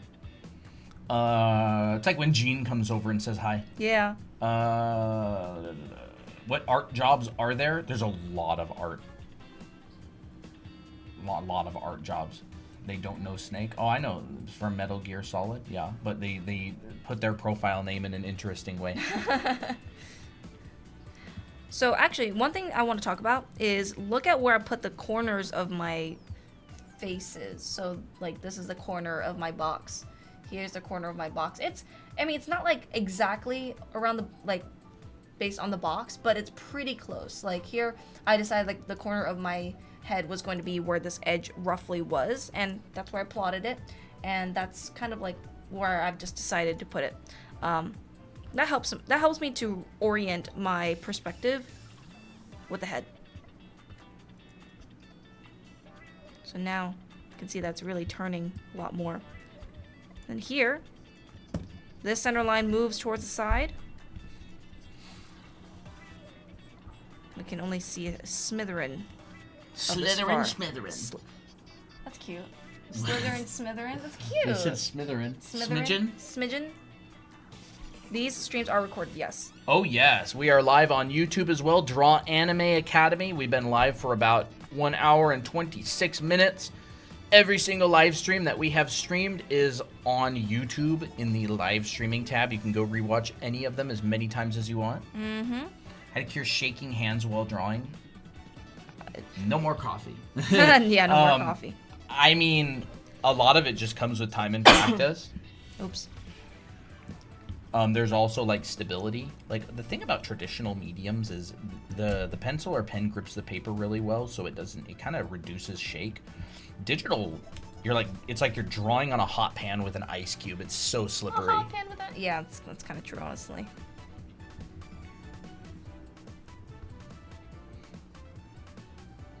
So as we look down at this character, then we're actually going to see more of a heavier or like a more pronounced ellipse at the bottom of the neck. Think of the money, the fame, the power. I just draw, bro. I just want to draw. I just want to enjoy my fun with a pencil. Mm-hmm. Does anybody know that book, by the way? Fun with a Pencil? It's a Loomis book. Everybody knows about the Loomis method, but nobody knows of the more niche Loomis books. It's interesting how popularized that formula is. A breakdown, I should say. It's just the most popular. There's a lot of great head breakdowns. Yeah. I don't even think it's the best one. I'm not particularly a big fan of the Loomis method. It's fine. I don't use it. I think there's better breakdowns out there. I feel like it's interesting because the breakdowns don't necessarily... The final product of his drawings are super good, but I feel like the breakdowns is like kind of ugly sometimes. Wait, I need to binge all these lives? Yes. Yes, excellent. Is it Procreate default pencil brush? No, it is actually a custom brush that you can get for absolutely free on our website, drawanime.com. There's a download link. It's going to be the green button. It's a fantastic brush. A lot of people here use it. Just popped in to say hi. Hello. Hi. A viewer recommended your channel to me. Oh, awesome. Oh, hi. That's fun. Interesting. I'm actually curious. Someone came over here and was like, I came from Megan's stream. And I'm like, what? So hello, welcome. Fun. Oh, your art is so cute. Yeah, I love it. We're looking at your channel adorable. right now. Yeah. Very fun. Yeah. Really cool. All right. This head is not looking very hot, but that's okay. I just gotta use a bit of thinner lines. Sometimes the more detailed the drawing, gotta use a bit of thinner lines to make the drawing a bit more clear. What's your favorite breakdown? I like the Asaro head. I think that there's a really good kind of modification of the Asaro head out there as well that a lot of people like. It's on ArtStation. Someone modeled it. I don't remember what it's called. What the heck is it called? What? That Asaro head kind of like breakdown, you know? Oh. I don't know. But this is an Asaro head, by the way. Made by John Asaro. It's a really good breakdown. A lot of people use it. Like, you'll notice, like, for example, really big popular YouTuber guy on Instagram, Angel Ganev, I think his name is. He gushes over the Asaro head, dude. But a lot of people do. You take any like proper painting class at like a fine art school, they'll usually have some of these on hand. Big ones, real size ones. Awesome. Snakes, have a good one. What artwork do you always show to your students? A lot of artwork. I mean, what do you mean? Do you mean like grab my art iPad station? and... Can you zoom out for a second? I just joined stream. Yeah. We'll be putting this on in our Discord server and our live demos channel. So you'll be able to download this. Is there a specific one? For what? Just showing students? I don't know. Like... I tried the Asaro head today and I was struggling. Yeah, you just want to draw it over and over and over and over and over. And practice your dimensional drawing. Learn your perspective, draw your boxes, draw different objects at different angles. Dimensional drawing is huge. I mean, if anybody here knows the channel ArtWad, almost all they talk about is dimensional drawing. It's because it's probably the most important pillar. Yeah. So that one from almost the bottom? Or is that one from sorry. It's like that. It's like that. It's like this. But in my view, it looked like that. Anyways. Okay. So we'll do that. This is hard because it's like a side view, but we're seeing the top, so this is gonna be a little bit more difficult. So what I would do is I'll draw my sphere, draw my center line, like this. Here's the side of my head. I like Angel Ganev. I think he's hilarious. He is funny. I feel like his portraits over the years have gotten a little bit more looking like aliens than people, but it's a vibe, you know. I like his work. I'm sub to him. It's honestly a cool style. Yeah. I'm a massive fan of aliens, by the way. Like, it's one of my favorite things ever. Okay. Absolutely hilarious content. Very, very good at social media. Seems like a really cool dude. Almost like a Sam Does Art type guy. Yeah, but like more Do you know Alex Ross? Alex Ross? That sounds kind of familiar. I feel like that's kind of familiar, but I don't really know. See, this is what I'm having a trouble with, because my brain, and this is what's going to happen a lot. Your brain is going to want to do stuff that you're familiar with. And then when it starts doing something that you're not familiar with, it's like trying to force... It shuts down. It shuts down. And so right now, this is actually what's kind of happening. Because right now, my face right here is starting to look more like a traditional side view.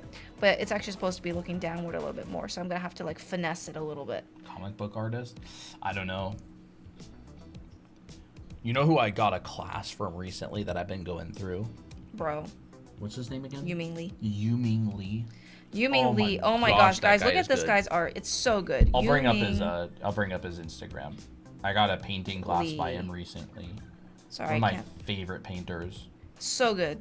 Yeah. I gotta make sure that I don't have war mode on though. Yeah, because that will cook. He's such a good painter. His stuff is so fantastic. Oh, I love that. Like, honestly, this camera's not gonna do these pieces justice at all. No.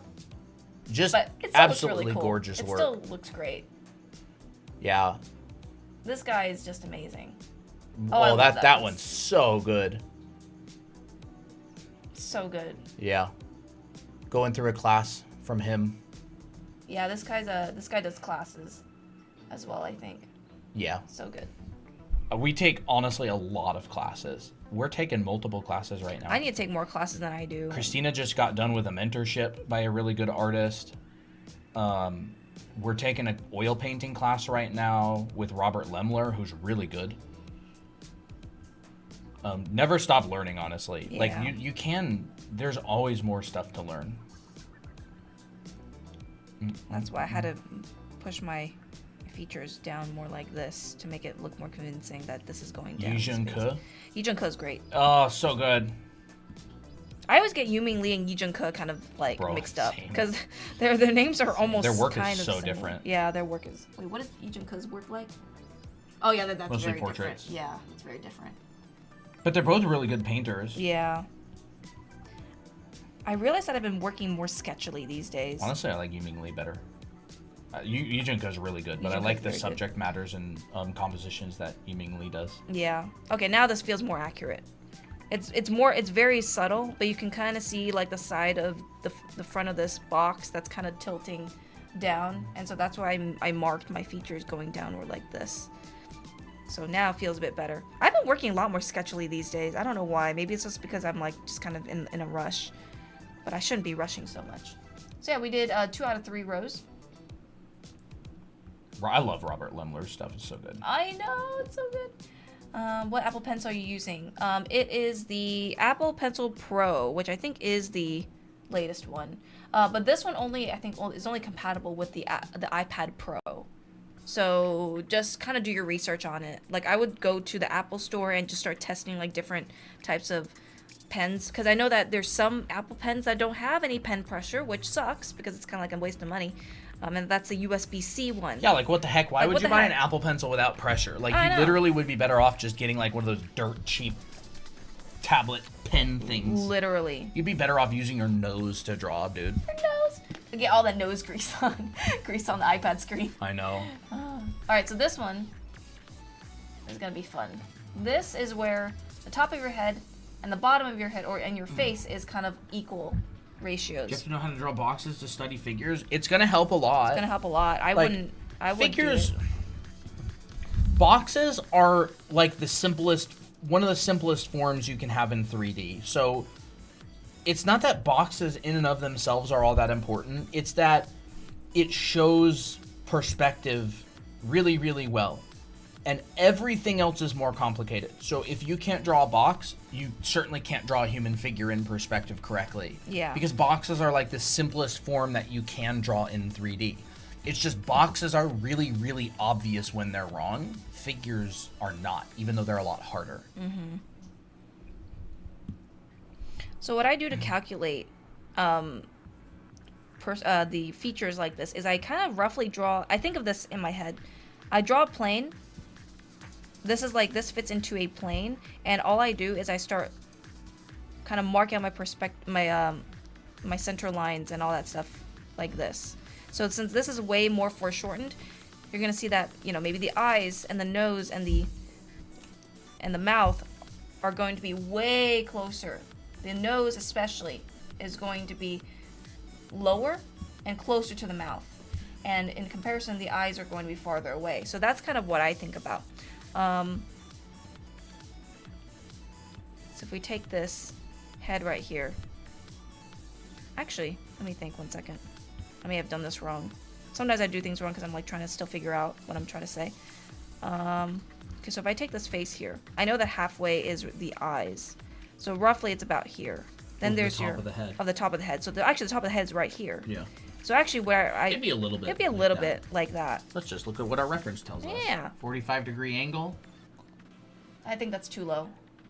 I think it's more like this. I'm doing to the camera. Towards Probably the camera. more like that. Okay. Right? And we could even mark out the very top of the head, kind of like this, with like maybe a little plus sign. Top of the head. To There's the bottom like a little of the top chin. of the head. Yeah. You can even draw guidelines on these. It can help a lot. Mm-hmm. Ah. But yeah, these angles are really difficult, and it's good to try to draw them a bunch of times, and it's good to draw objects at a bunch of different angles because it really helps your understanding of how the object works in 3D. Yeah, actually I got this right earlier. This is actually halfway from this point to this point, roughly.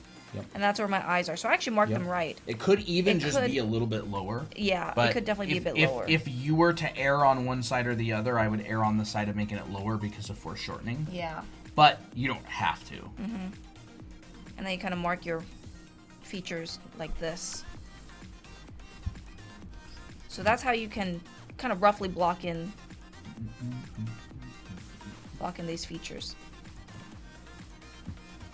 Boxes can help capture what perspective and direction you're looking for? Yeah, absolutely. This nose comes out. This is the part where people get really flubbed up from the nose. The nose goes inward like this, not outward. So some people, when I've definitely seen this, they'll draw a downward facing nose, they'll go like this. And they'll wonder, why doesn't it not look correct? This is a nose facing, like you're seeing the bottom of this nose here if you're drawing it like this. So instead, you just see the top of the nose and these wings flare back. So really keep in mind of that. This flares back. That's what's gonna look like, that's what a nose looks like from more of a downward perspective. Hi, Toby. Having a cute little nap. Or kitty. Should I focus on heads first or gesture / figure drawing? It depends on what you want to get good at. If you want to be a portrait artist, then you'd probably want to focus more on heads. Mm-hmm. But if you want to focus more on gestures and being able to draw characters and people, you definitely want to focus on both. Some people only want to do portraits. Like, they don't want to do bodies. Yep. So they don't really study it. They only learn anatomy down to, like, the top of the bust. And that's totally fine. Nothing wrong with it. Yeah, I made the cranium way too far back there. So, another thing about the mouth is that people will also draw the mouth like this. Now, this is okay, I guess, but if you don't know what you're doing, this may accidentally look like it's going in a different perspective. Or he's very sad. Or he's very, very sad. He looked at this. Yeah. So that, that would be possible if you did that, right? But if you want more like a neutral mouth, you got to understand that the mouth wraps around a ball, and the ball is also going down in the same perspective as the box. So it looks unnatural, but when you want to draw a mouth in this perspective, it actually looks more like a little very, very soft M shape, like this. Now I made it very, very awkward looking. Where's that name eraser? It's in that box. Here it is. So I made it look kind of awkward looking, so I'm going to make it a little bit more flattering. And to do that, I just draw the corners of the mouth and kind of slightly bend the mouth, the lip line a little bit. So now it feels more natural. Yeah. Like, a lot of the time a mouth, when you're looking down at it, it's going to look like that. Ooh! Oh, that looks wonderful. Like that right there, right? Wait. The lips wrap around the ball of the mouth, and then you see the bottom lip and you see the chin coming back. Just like that. I actually need to make this a little bit higher because the mouth and the nose are actually closer together. They're quite close. So there it is. That's pretty good. So there, we see 0 degrees, 22.5, 45. And it's very easy to see on here too. There it is. There's that mouth. That exact shape that I drew. Now, actually, I wasn't even looking at this model. I probably should have been. But it looks really good. You can see that. Yeah. Right? It's really the same exact thing. But you're just drawing the tip of that nose, the ball of the mouth, and then that chin you can really see point out. I like your mouth way better. Hold up. Here. Just use it. The model, copyright Colton Christina 2025. we should put this at the bottom. That'd be silly. What if we just do this? Yeah. Oh, yeah. Now I'm actually really excited for a drawing on this adult female head. I'm going to make her look like an absolute mommy. Maybe I should draw Ray's face on this one, just because we got a Miki in here. Anyways, so yeah, we got downward facing plane, or downward facing head. There we go, look. Huh? Cute. Tryanime.com. You can't get these yet, actually. These are prototypes that we have sculpted in Blender. I love these things. There's a minky one, there's a cute girl, and there is the guy, and then we have got the adult male. The adult male. Chad male. And then where's the adult woman one? Yep. And actually, I really like them. They're really well built. We 3D printed them ourselves, and we're gonna be selling them as a set. So you'll get like all 5 of them. There's gonna be a chibi one as well, but we haven't sculpted that one yet. And you're gonna get all 5 in the mail, along with an online class, and that's kind of our project that we've been working on. And then there's an Asaro head.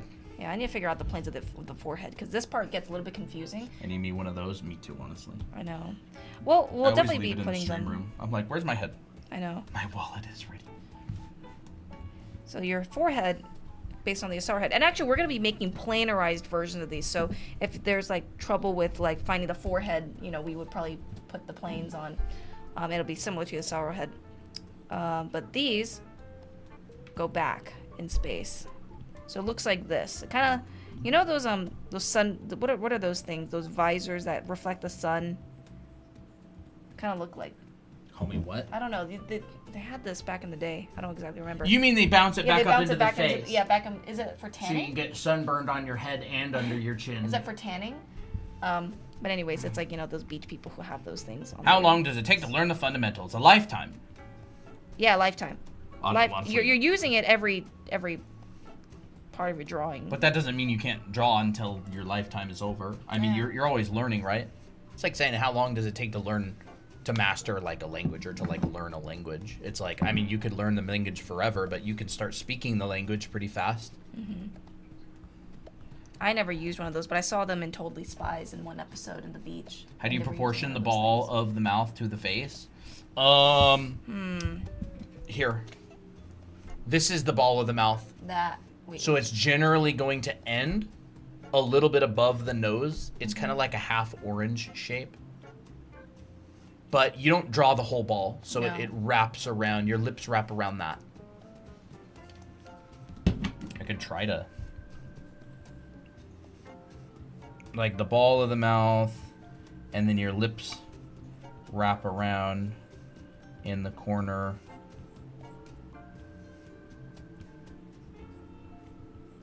And then your nose, it actually ends above your nose. If you look up the Riley rhythms, Riley rhythms, the ball of the mouth on his head is actually mapped out as one of the rhythms, and so that gives you your... It kind of ends like... What would you say? Like... kind of goes along with your laugh lines. And so it goes up and it ends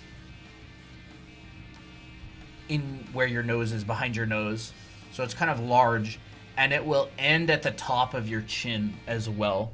So the corners of your mouth to maybe part way up your nose to like kind of the top of the wings of your nose to the top of the chin is basically where it'll be. Would you say that's correct? Yeah, I'd say that's correct. And it kind of, the chin kind of comes out. You know, even doing these, like really planarized like this actually is super helpful, because there are times where I would draw like heads like this and I'll be like, how do I do the nose? And then like my brain will want to do like a nose, like a sticker like this. Riley method looks intense. It's not actually a method of drawing the head. It's just a series of rhythms that you can use in the head to follow shapes along. A lot of portrait artists will do a whole bunch of studies of the Riley rhythms. But it's not a method to draw heads. It's just helps with like rhythms. I don't know how to say it other than that. The flow of the head. Yeah, like the flow of lines and stuff like that. Mm-hmm. So here what I did was I decided that this corner was going to be my brow ridge. So sometimes you can find measurements by just choosing where you want certain landmarks to be, and then if you know where the brow ridge is and you know where all that stuff is, if you know where the brow ridge is and you know one component of your proportions, you can then figure out the rest of your proportions. So I know that here, if I drew these eyes and my brow, like this is halfway. Intense. It is intense. This eyebrow ridge to the bottom of this head, halfway, roughly. How's Toby sleeping like that? I don't know. Oh my gosh. He's like bent backwards, flipped. How is that possible, dude? Let me take a picture of him. So weird. So this right here, let me just draw a plane. If I divided this in half, I kind of got it roughly right. Mine's a little bit off. How is bro sleeping like this? How is that physically possible? That's his tummy, and he's like flipped 180 degrees somehow in the course of 2 inches, and then there's his front. What are you doing, Toby? You can see a center line as it goes up and around. Looks like his back is broken. You would never believe that. It literally does look like his back is broken. He's wild. Flexible king. More like kissable king. I'm gonna go kiss attack. Kiss attack. Kiss attack. Kiss attack. Oh, he's like ready for it. Look at his feet. They're like clenched in like this. So cute. If it fits, it sleeps. Yep, that's right. So, I kind of got a little bit off. The halfway point is kind of technically there, but, it's good enough. So there's my nose, because that's halfway from the brow ridge to the bottom of the head. And then halfway of that is your mouth.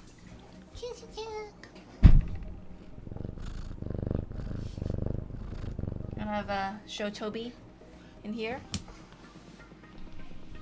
Hi, baby. Little baby. You know, it's funny because whenever you carry him, he just makes you really hot. Yeah. He still has that quality to him. Maybe it's because he's a kitten and he has trouble regulating his temperature. Ooh, big yawn. Big yawn. Big yawn. Yum, yum, yum. I always love when cats go like this. Yo, I smelled your breath. Ew, stinky breath, Toby. Come on. There you go. Oh, yes, you're so cute. Morning breath. Nap breath. So hopefully that this is helping. I know that I'm kind of like getting a little bit distracted with these, but I'm actually having a lot of good practice. It's like a lot of it is just yeah. A lot of this is just figuring things out, and you really can't. It's like you learn the process, and then you just keep doing it until you like start getting epiphanies on your own. So like I can tell you, we can tell you all of our epiphanies, but unless you do the drawings yourself, like you won't really. You have to put in the work. You have to be in the trenches. Yeah. That's the thing about art is like you can watch all the tutorials, you can look at all the guides, and you can go, "Oh my gosh, it clicked." But it doesn't really click until you do the reps. You do the repetitions, and then it like clicks deeper. It clicks at a level where your hand and your brain connect. Like you can understand it with your brain, but it won't connect to your hand. Mm-hmm. Doing the practice, doing the assignments, lots and lots and lots of repetitions, that'll make it click between your brain and your hand. Yep. And you can tell, like, and it gets kind of confusing sometimes because it, like, you can understand something conceptually, but it won't connect between your hand and your brain. Like, Yeah. you won't be able to draw it. But it's not like it's because there's anything wrong with you. That's just how art is. It's not because Yup. you're stupid or anything. And if you want to find a whole bunch of people who don't understand that, just go look at like comment sections of videos. Like everybody's an expert in the comments. Everybody understands it. Or, yeah, back in 1936 when I learned this. And then you look at their art, it's just terrible. Like they don't understand that like understanding something conceptually is not the same as being able to do it. And being able to do it only comes from practice. Mm-hmm. So like if you want to get good at drawing, you got to practice a lot. Yeah. Put in those reps, put in the practice. Mm-hmm. So actually something that I learned just now, which I'm realizing why didn't I learn about this sooner, is that there's like, this plane right in the forehead. And actually I'm just like, wait, how does that wrap around the head? And now that I've wrapped it around like this, based on the perspective of the box, it actually makes a lot of sense. And now I'm just adding it in here. So no, that's one thing that I don't usually add to my heads very often, but now I am. Like I added it in here, it's actually super helpful. I added it in here, and that's really helpful because this actually shows the top of this box of the head, and this shows like it's kind of going down in space. So yeah, I'm just using that as an extra plane that I didn't really draw before. So you're still learning, I'm still learning, even as a professional. Sometimes I don't even consider myself a professional though, even though I do this for a living. How do you guys get ideas of stylizing your characters, like how you want the face to look like before starting to draw, or you get inspiration from certain artists? Love to both of you. Oh, thanks. Thank you. I would say it's a combination of having a rough idea and also exploring shapes as it goes. Like you kind of find these rhythms and you play them. It's almost like improvising music or something. It's like you start with an idea and you kind of see where it leads you. I did this character yesterday on stream. It's on a different layer. Yeah, like this character. And it kind of started as this idea. I drew another character first, like this, and I didn't like it very much. I felt like it was kind of stiff and awkward. So I started another one with like a stronger base. And I started with kind of the idea like, yeah, I want this guy to have a big belly and have this kind of interesting pose and have a sort of a round shape language. And then I sort of just explored as I went. I know how to draw the folds, so I drew some folds in there. And I was like, oh yeah, and then like kind of ideas come as you draw. It's like, oh, big thick eyebrows or a mustache that's kind of long or kind of like priest hair. And then you look up reference of like, what does like a baker's or like a chef's jacket look like? And And like, I would never have come up with these pants from my imagination. I only saw that the bakers will wear these like really striped pants. It's like, what is like plaid or something, or like stripe, like really strong checker pattern, just from looking up reference. So it's like partially reference, partially from imagination, partially starting with an idea. And this character is by no way refined at all. Like, I would do numerous versions of this character if I was designing it for something. But and it may end up looking totally different in the end. So for this angle, the cheekbone actually pops out like way more. It's like more pronounced. So this one is more subtle, but as you go downward, you can see that cheekbone pop out way more. It's like a different plane. Like it just comes out like that. Making a turnaround for that character would be interesting. Yeah, you'd start with simple volumes. Start with a general gesture. This is very simple volumes of the upper and lower body. As someone who has worked in a kitchen, they are pretty much PJ pants. PJ pants. That's comfortable though. Since I saw your first episode on Krenz cubes, I've done a sheet of them every day. Awesome. Oh, that's great. So as you're also looking down and turning the head down, the neck is also starting to get more foreshortened. So you can actually notice that the neck isn't as long as I drew it initially. So like here, for example, looks pretty long up here, but it's getting gradually shorter because of the foreshortening. I'm not lengthening it any longer. Female body anatomy. You'll have to go to another past live stream of ours because we're just talking about heads today. Heads from different perspectives and all that. And you can go to our YouTube channel, Draw Anime Academy. We got a bunch of past live streams. Guess I am watching an hour stream about Krenz cubes. That's great. Awesome, Cozy. Maruti, hello? Maruti Stories? I don't know how to say that name exactly. I think this will be the brow ridge, so this comes out. That's wild username. What? The username is view587 replies. Bro, some of our TikToks have so many comments, it's insane. I don't read very many of them. Every once in a while, I'll take a peek. There's just so many. There is a Excited lot. For your third book. Oh, cool. thanks. Awesome. Unfortunately, it's not coming very soon. No. Take a long time to build a book. Sometimes, before I even start with any proportions, I'll just like start chiseling the head, kind of like a sculpture. So I'll like find my brow ridge, I'll poke that out, and here's my zygomatic arch, and here's the chin. And so sometimes I'll just start like this, and then I'll just add features on top of that if I find that that's easier to start with. Because a lot of the time I just want to figure out the perspective and make sure that all these features are in the correct perspective. So that way I can start making adjustments later on. So this one right here looks like this. Looks like that. This is actually quite difficult. This one's getting more and more difficult as it's turning away. So. Awesome, Kelly. When do we live stream? A lot of the time we'll start between 5 and 6 p.m. Pacific. Toby's back. Come here. Pacific time. Mondays.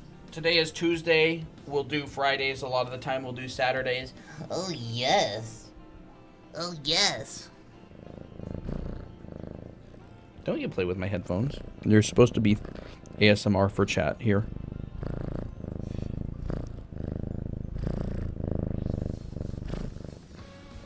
Okay, that doesn't look too bad. What's the name of this method? It's just... Drawing heads in Krenz cubes. Yeah, just drawing some heads in Krenz cubes. It's not really called anything. It's just... It's we're calling it is more of just what its description is. Yeah, drawing heads at different angles. I actually really like this. Why is the top of your head wet? What did you get on it? His head is so round. Why is the top of his head wet? I have no clue. What did you do? What did you bump your head against that was wet? It's not. Oh, maybe the water from it's the not pee-pee. Fountain. Ah, yes. He probably got a drink out of the drinking fountain and bumped his little head. When do y'all end streaming? I need Colton ASMR. Bleh. No, Toby ASMR is better. We kind of end stream whenever we feel like ending it. Yep. Toby, you little stinko. Here. At least it's not pee-pee. Because I would have had pee-pee on my lips. He farts a lot. Oh my gosh, Toby farts are rancid. Hear that? Ah! Did y'all hear that? Did y'all hear his back talk? How dare you backsass me? Ah. Were y'all able to hear that? I'm sure you were. I hope, because that was funny. All right, Bae, have a good one. Yeah, cats fart. Toby Bro. farts. Rancid. You'll smell stinker poop. farts. You'll smell poop all of a sudden. You're like, he didn't poop. He doesn't have any poopy paws. He just farted. So yeah. Just literally gasses you out. I heard it. I was throwing shade at him and he backsassed. So the more that you're looking down at a character, He wants attention, I think. they're getting the curvature of this brow ridge is getting rounder and rounder. Because if you're looking at this is really round. It's not straight anymore. He's in his sweet mode. Oh, he is. Yeah, he's rubbing against me. How about you put him on the desk and see how affectionate he is.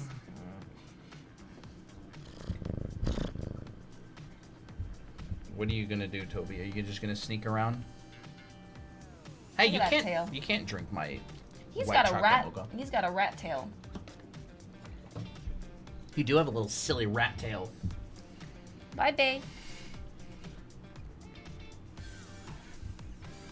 Burnt fart smell. Yep. This head actually didn't turn out too bad. He trusts you so much. Yeah, a little bit too much if you ask me. Oh no. Ew, this head looks horrible. Whatever. Sometimes imperfect drawings are okay. But this is starting to get better, I think. I feel like this should actually come in more. So you can adjust your drawings at any point. And this should come out like this. Homie, This nose is out of perspective. what are you doing up there? Toby Towers?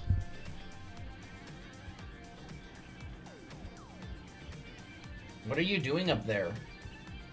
Oh my gosh, that's funny. Kitty cam. But although they can't see him. Wait, they'd probably just see part of his tail. Let's Yeah. see. Yep. Yep. He's on the very top of the tower. I'll go put him down. The neck is connected to the head and not the jaw. I always connect the neck to the jaw. Yeah, no, it's the back of the head, and then it comes down. So like, I mean, like, yeah, the jaw. Oh my gosh, he's going. Oh, he's ham going on to that. town. There you go, TikTok. Oh, yes, he loves his scratching post. He's learning from Poppy. He is learning from Poppy. Poppy scratches like that. Yeah, we have a Tortie who just literally is like Shreds. "Ugh." She like goes upside down and flips around on the scratching She's like post. hangs onto the scratching post and just like, I don't know, like does pull-ups with it sometimes. Yeah, she goes to town on that thing. Is that car? Is that car? In the garage? Torties are the best.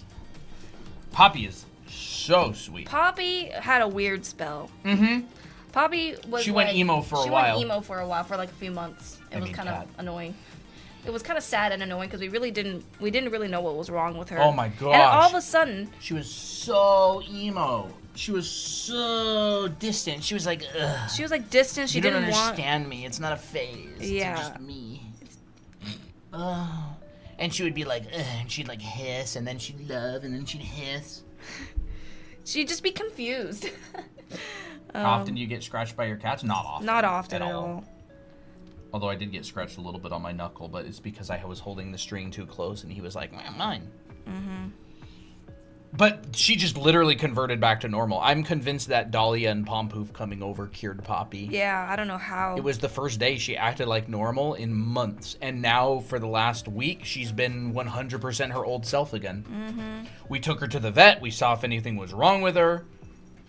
They just said, nah, she's probably just adjusting from the new kitties. But I didn't expect the change to happen just like instantaneously Instantly like overnight. And we even tried pheromones and More stuff. Toby farts. Juan Whoa. Cuevas Lopez, is that how you say it? Thank you for the MX20 I have no idea Mexican what that is, dollars? but thank you. Mexican dollars? Maybe it was loneliness and boredom. She certainly wasn't bored. She was not bored. She even refused to play for a while. It was so hard for her to play. Yeah, she wouldn't play. She was really mean. She was really clingy to me. She was really clingy. She got obsessed with Christina. She started acting like I was a bad guy, and now she's completely back to normal. Loves us both. Just totally normal. We took her to the vet. They were just like, yeah, just give her time. Plug some of those pheromone things in. And we're like, okay, they didn't find anything wrong with her. And so, yeah, she just overnight instantly changed back to normal. Mm-hmm. Oh, did you have Poppy for a long time before you got Applejack and Toby? No, but my parents had her for like 5-6 years. Yeah, we had her like for a month, and then we got Toby. And then like maybe a week later, but then we got Applejack. So it wasn't, I think it was. You do have healing powers, Dahlia. Yes, Dahlia. But yeah, it was probably just because she was adjusting to Applejack. She really gave him a hard time the other day. He ambushed her when she came out of the litter box, and she was like, "That's enough." And she like really wrestled him a bit and was mad. And Applejack ran away, cowering, and was terrified. And then Poppy was back to normal again after months. Yep. What level is the ear? Is it above eye level or nose level? So brow. It's to the brow bottom of the nose. To the bottom of the nose. So you take the brow, you push it back. That's the start of your ear, right? Is it the start of your ear or the height of your ear? Let me see. 1 second. Poppy's so adorable. Let me go find. Sorry, the brow. Okay. So if you take the corner of your eye and you move it back, that's kind of where the ear starts before it goes up. And then if you take the brow and move it back, that's where the peak happens. Here's a video of Poppy earlier. Little tortie. And she's so sweet. So sweet. She just loves rubbing up against everything in the people and the laps and everything. She's so cute. And she just, whenever you get brushed by a cat, it's usually Poppy here. Yeah, Poppy's the only one that brushes against your legs. And here's a picture of her in her parking spot. So this is Poppy's parking spot. Yes, you were right. She is a car. Have you all seen that? What Pablo the race cat? The racing cat? I don't know. Was that it? What it is? I guess. It's a TikTok. And then your ear also ends at the bottom of your nose, so not to be confused with the earlobe. Do you have dogs? Yeah. No. No, we don't have dogs. They would not like dogs. No dogs. Well, I don't know if actually I was gonna say I don't know if Applejack would like dogs. Applejack don't like dogs because when I pretend to bark, he's like, huh, what? What? Huh? This one actually came out way easier than this one. Maybe it's because this was like a transitionary and it's kind of harder. That's funny. Used to have a cat that would brush against everyone. If you pet her, she'd attack you. Oh. I've seen Nimbus the race cat. That's funny. Alright, so there's heads in these different angles. It takes a while to do, but it's definitely worth the practice. It really helped a lot actually in solving. Actually, this model was so helpful. It's so good to have a physical model like this. It sure is. Now, should we actually add the top of the head like that? I think that would actually be great. What do you mean add the top of the head? Like the little plus sign on the top of the head. I don't care, bro. I want to draw a face on this one. No, we can't. I have to resist. You can. Do we have a YouTube channel? Yes, we do. We're actually live right there now. 46 people watching. There's actually just as many people watching on YouTube as there are on TikTok. Oh, wow. Draw Anime Academy is the name. You can actually see the whole iPad. The whole iPad. The whole iPad. And it's really fun. You can also check out all of our previous live streams in the live streaming tab. Mm-hmm. So if I were to draw these heads... Same name, Draw Anime Academy on YouTube. The great thing is all you have to do is draw is a bunch of spheres, and you just change the center lines for all of these. So I'm just overlapping these because it looks cooler that way. Kitty. Kittens. So front will be in the middle. This will be on the side. This is kind of like a... Would you say that this is not a really half and half box? It's more like... I need to practice spheres and Krenz cubes every day, and I want to do a page of gesture for each male and female a day until I'm confident. Is this too much or is this realistic? It's certainly realistic if you put in the dedication. I don't know how long it would take you. I would say rather than trying to, I would say like try to find someone. How do I say it exactly? It's really, really, really important to do them correctly That's why mentorships or critiques are so valuable by people who know what they're doing, because you could be doing them wrong for months and wouldn't even know it.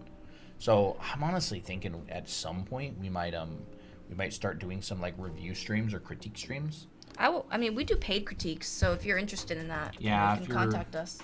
If you're interested in that, you can contact us, DM us, join the Discord server, message. But because you could practice something for ages and not know not know that you don't understand something.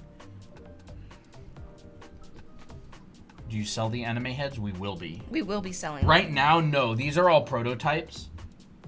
Batch B.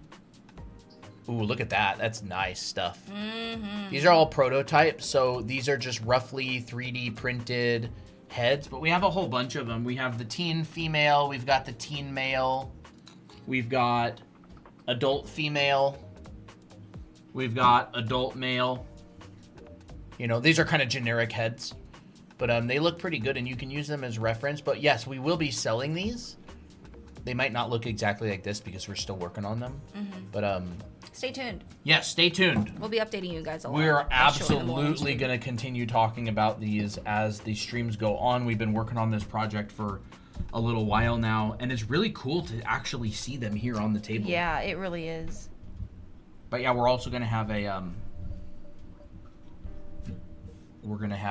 head drawing class as well, and we're actually going to use these actual models in the class. So if you get the head drawing class, you're going to get a set of these mailed to you, and you'll be able to go through the head drawing class with these heads, using them as reference and watching the guides. And we'll be using those as reference in the class too. Yes. So we have to build all of them before we start recording the class because we need these heads done.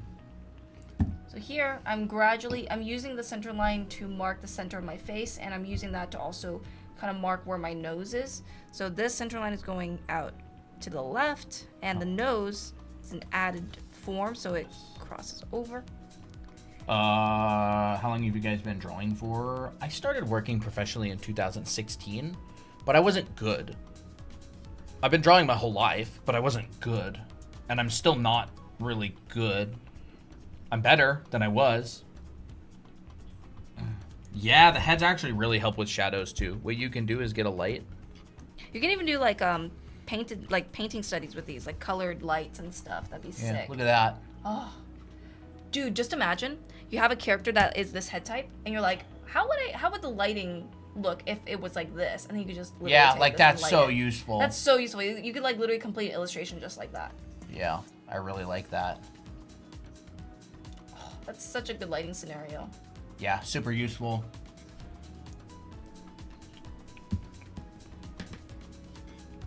But I'm not really a head anime artist. I'm a background and prop artist. That's what I did professionally for a long time. Would you guys ever do like full body models? I would love to. I'm just terrible. I'm terrible at sculpting.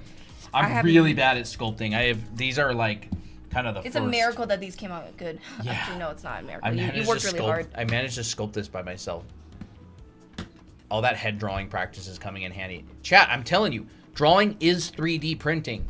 Artists who are good at drawing can move to 3D pretty seamlessly because you're already thinking in 3D. Mm-hmm. And I always talk about this. Like, again, drawing is 3D printing.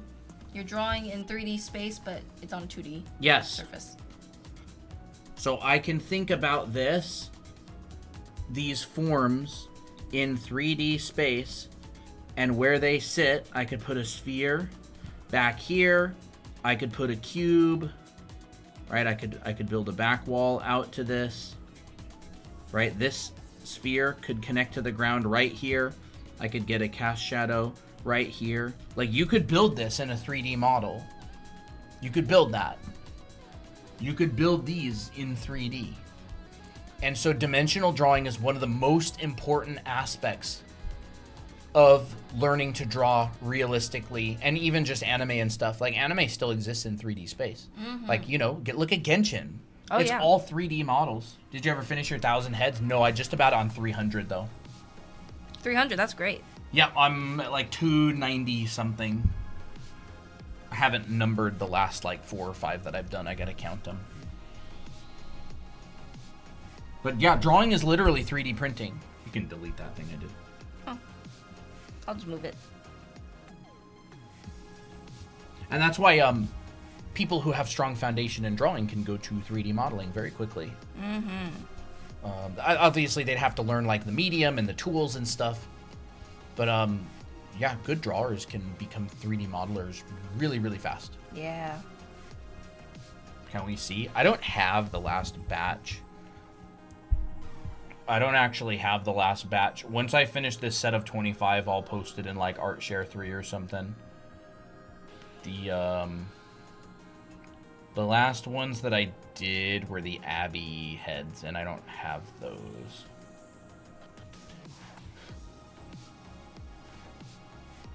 All I'm doing with these heads is I'm just repeating the same principles with just simplifying them way more to make them look more like a feminine head. So I'm adding less like angles. Yeah, I'm rounding out the cheek a bit more, making the jaw a little bit smoother. Yes, and we do have a sale going on our anime art school. Big program. It's basically like a college. You know, we talked about it a little bit earlier on stream. I don't know where you put the iPad mini. But we teach a bunch of classes, and so if you really do want to get better at art, Head plane. all of this stuff we teach in a bunch of different classes. It's a huge program. It's recorded at your own pace. Look at all these You can go hairstyles. through it.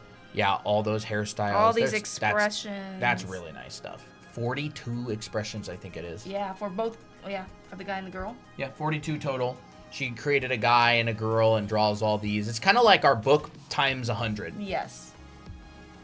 All these things are really nice, you know. That's just the heads and faces class. Look, there's a bunch of types of lips and eyes.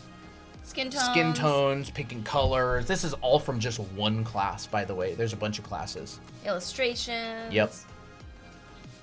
Body proportions. We really make it so that. Yeah. Every question y'all ask in chat, it's in our school. Yes, it is. Every question. Female anatomy, male anatomy. Yep, there's all the anatomy. Hands, feet. Drawing figures. Figures from start to finish. We've taken tons and tons and tons of classes, and we take all of our favorite stuff and teach it for way less. Yes. Way less. Fraction of the price. There's my little lizard. I love your little lizard. There's the bendy boxes assignment. That one's good. Dahlia, y'all better be doing your bendy boxes. I got my eye on you. Chuko. Awesome. Yeah, Thank and you, Dahlia Chuko. is in the class, and Chuko's also in the class. We got 2 cheerleaders. There's the lizards. This is all from my dimensional drawing class. So, you know, I teach about overlapping planes. A lot of the theory behind this I learned from Will Weston. He taught at Art Center for years, sent a bunch of people to Disney and DreamWorks. He teaches some of my favorite classes. Really cool. Standing POV. It's really cool. How to understand the ground plane and plan shots and all that. Really good stuff. You don't find that very many places. If you want to like design out. Oh, here's some different stuff on like simplifying plants and objects and rocks. Oh, that's a cute cactus. Which one? Oh, that's so cute. Yeah, it's all dimensional drawing. This is the dimensional drawing class. That's cute too.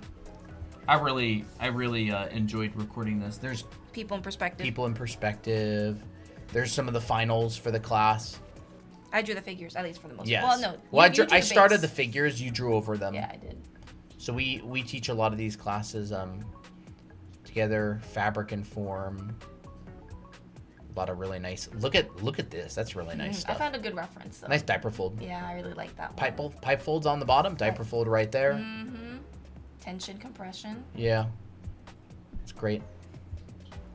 A lot of stuff. I honestly really enjoyed teaching this class. The rendering class. Oh Yeah. yeah, it's great. Rendering objects. So whenever someone asks about how do you shade or how do you render realistically, this class teaches it in depth. Man, stupid war mode doesn't show the colors great. Oh well. Yeah. It's good stuff. It's the thing that basically we're most proud of. What are we more proud of? Anime art school or book 2? Ooh, Hard to say. It's hard to say because I feel like every time when we make a new class, we're always improving the next class. Yeah. But I feel like with the book, we really tried our hardest with all the drawings. Yeah, I paint this entire thing from scratch, starting with just lines. And pick a light source. This is a warm light. In the middle of the room, it's supposed to represent a light bulb. And I've placed it over top of the ground right here. And every single one of these shadows and objects in the room is rendered according to this single light. You can see all of those shadows are being cast by that light. You see the shadow on the wall, all that kind of stuff. So I teach you how to calculate all of the shadows of this entire room. Just like... from imagination, too. Yeah, from imagination. That's entirely from imagination. So just like the cast shadows that are calculated from, like, this kind of stuff. So these are all kind of the calculations. Sick. And I teach you guys character design, too. I like these character designs. These are not too bad. Oh, yeah. I like this guy. This guy's fun. Yeah, that's good stuff. Yeah, that's from the character design class. It's really good. I'm always trying. I'm not always trying to, but I'm really trying to make more varieties of characters. So yeah. Yeah, I feel like you learn 2x as more with the live streams with the classes. Yeah, I totally agree. We're not restricted by chat and questions. We get to take our time. We get to do everything by hand, teach it properly. We plan out our lessons more, a lot. Looks like a 3D environment. I have Andrew Loomis's book on figure drawing. Figure drawing for all it's worth. It's a pretty good book. I like it. I don't like how he simplifies the pelvis as a bull, but it's a good book. It's still a good book. It's a great book. So I'm personally, I really like Michael Hampton's figure drawing book. Figure Drawing Design and Invention by Michael Hampton, one of my favorites. Loomis's Head and Hands is pretty good as well. Honestly, fun with a pencil. Pretty. Not a very popular book by Loomis. Very, very good book, though. Fun with a pencil. Maybe it's because it's just kind of like more of a vague topic. Yeah. It's kind of just like drawn and stuff. That's cool. I get errors when sending messages for some reason. What, are you messaging us on TikTok? Yeah. So by the way, we are having a 20% off on our Anime Art School, so the code is 2420. Yeah, if you are interested in the Anime Art School, it is on sale right now. 20% off. It's about $100 off. 20 for 20. You can check it out on drawanime.com, and we're going to be doing 20 hours of streaming this weekend. Yes. We'll be live 10 hours on Saturday and 10 hours on Sunday. It's going to be a lot of fun. Be doing a lot of different fun free events. We'll do an Abby face for this one, because I like Abby. Abby's fun. And also, if you want to join the Discord server, hang out, you can get the invite on drawanime.com. If you want to download the brush that's being used this whole stream and pretty much every single stream, it's free on drawanime.com as well. drawanime.com. My wife will be out of town. I'll have to put y'all on my TV all weekend. That's fun. I do that every time a streamer that I really like has a subathon. I just have them on in the background all the time. Well, I've grown to kind of like them. You watch a lot of Tarkov streams. Oh, yeah, I love it. EFT. It's great stuff. Interesting. Well, I mean, I see your messages in the chat.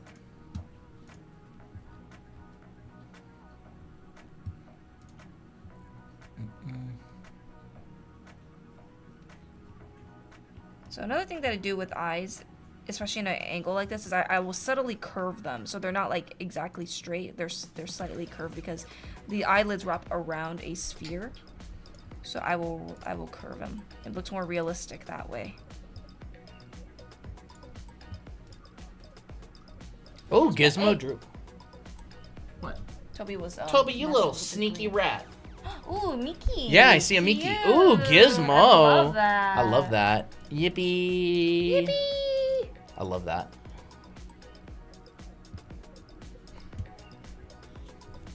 Is that Abby? Yes, it's Abby. Ooh, yay. You don't give Abby enough love. I'm kidding, you do. You give her quite enough love. Oh, yeah. I've drawn Abby a lot lately.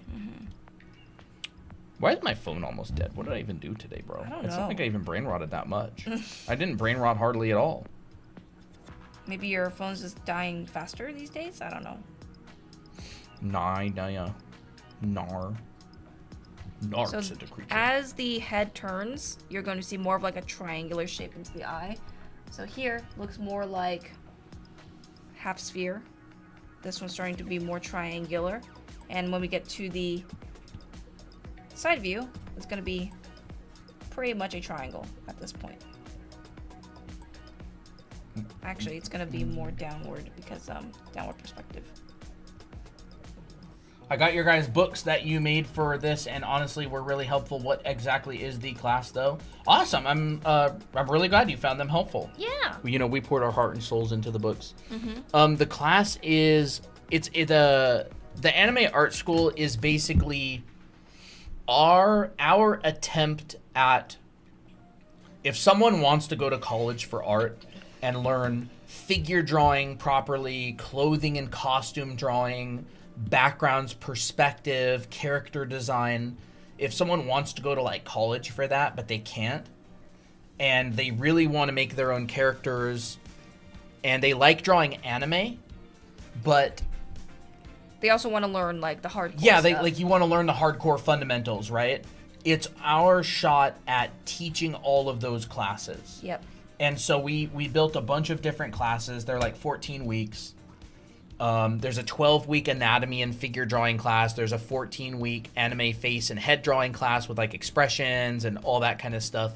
And so it's a really, really, really big program. There's many, many, many hours of content, probably around like 100 or something. And there's a bunch of different classes. Every single class comes with homework assignments that you do. It's all recorded, so you can go through it at your own pace. And it's a really big program. So like, there's a lot of people out there who can't go to college. They can't afford college, or they don't have the time. They work full time, or they work part time. They can't move. What the heck is Toby doing? Oh. And that's basically what it is. It's all recorded by Christina and I in depth. We've taken many of these classes. We're still taking classes to this day.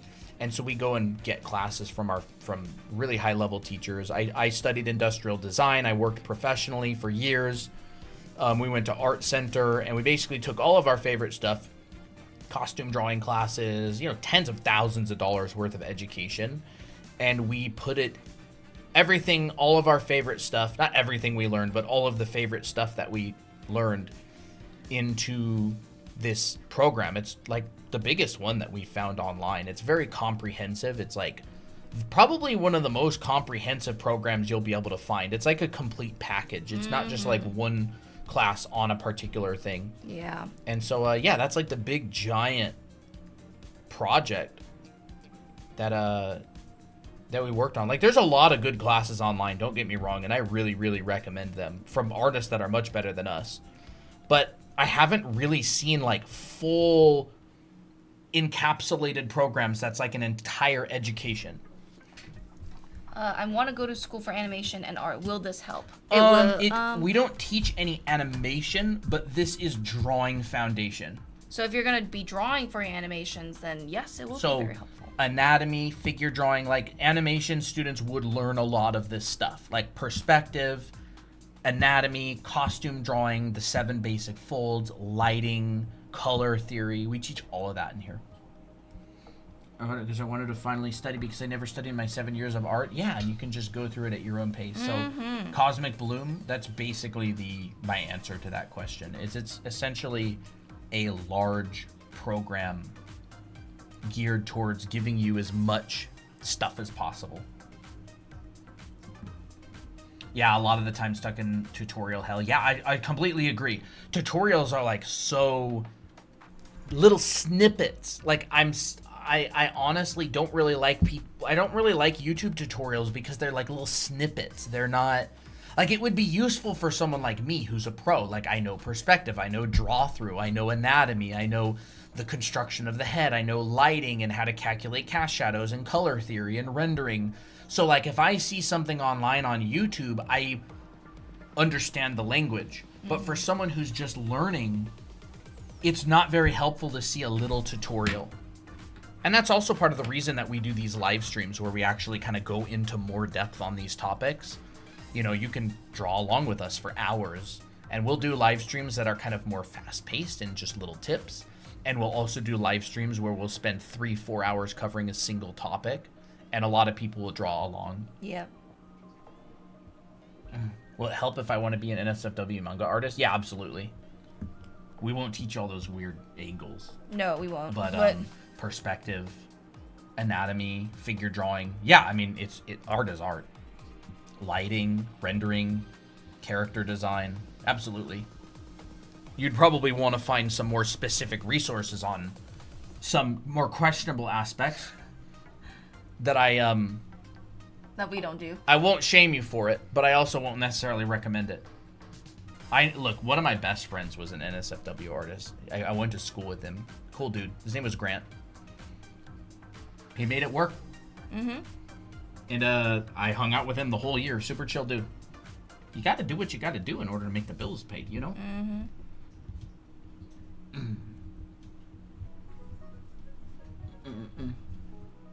Anatomy is cruel on my soul. Honestly, anatomy is just repetition. Repeat it a bunch. Study it. Draw the muscles over and over. Figure drawing in basic forms is wildly more important than anatomical knowledge. I really like the things that Artwad teach. That guy's legit. Whatever he is, I think his name's Antonio. If anybody's familiar with Artwad, I'm not a huge fan of the teaching style and the format, but that guy's legit. He's good. They've got some really good artists on there. Yeah. I don't know much about their program though.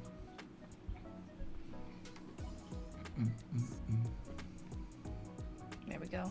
Did Abby faces?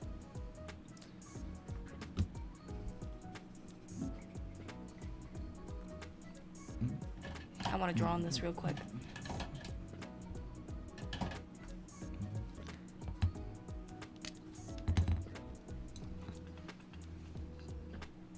Really now? Yeah. Are you gonna have? You want to put it against the iPad so you have more stability? What if you had like a raised box or something? Yeah, I think I would. It would be better if I had a raised box. We don't have a raised box. Toby! So cute. I'll have to do it like this. But my head. What if you drew some eyes on the iPad of the type that you want to draw on there? Sure. Like a little practice thing. I want to do a Ray face, but Mr. I'm not Board, sure. hello.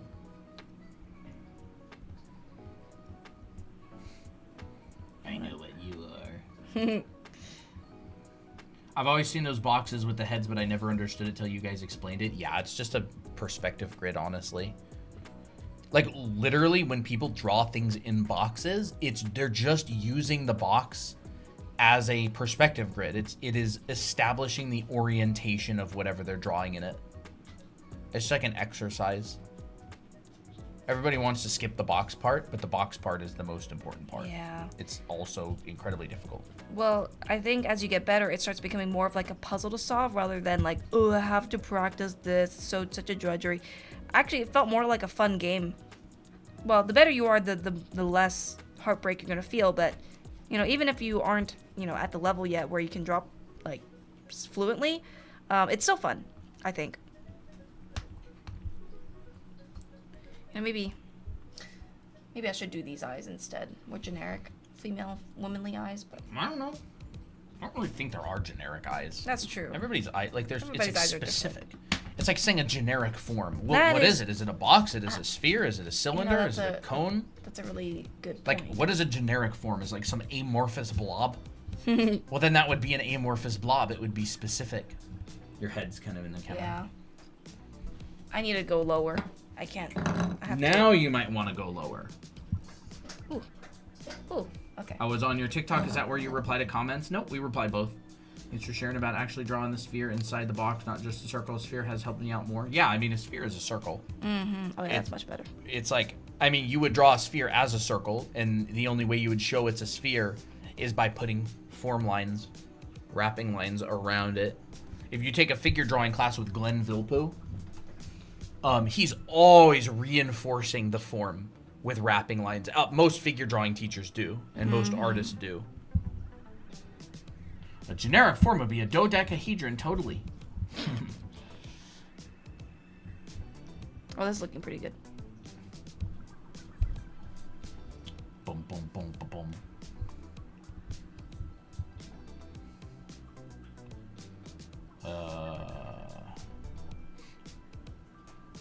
Oh yeah, no, we reply on both YouTube and TikTok. Generic. Oh wait. Do you have art block tips? Everything I draw looks terrible. Don't worry about how it looks. Just draw for fun. Mm-hmm. Draw to express yourself. Yeah. Enjoy the process of creating. You can't control how your drawings can turn out, so it's best not to worry about it. Draw because you're inspired. I don't think art block is the cause of your drawings looking bad. I think it's more you just gotta practice. It will look bad for a while, but that's just normal. Wow, it's getting late. 8:48. Wow, we gotta get to bed real early because we've got we actually do. class tomorrow. Oil painting class. I've gotten so much more comfortable with oils. I'd never used oils at all before this class. We'll wrap up after I make this face.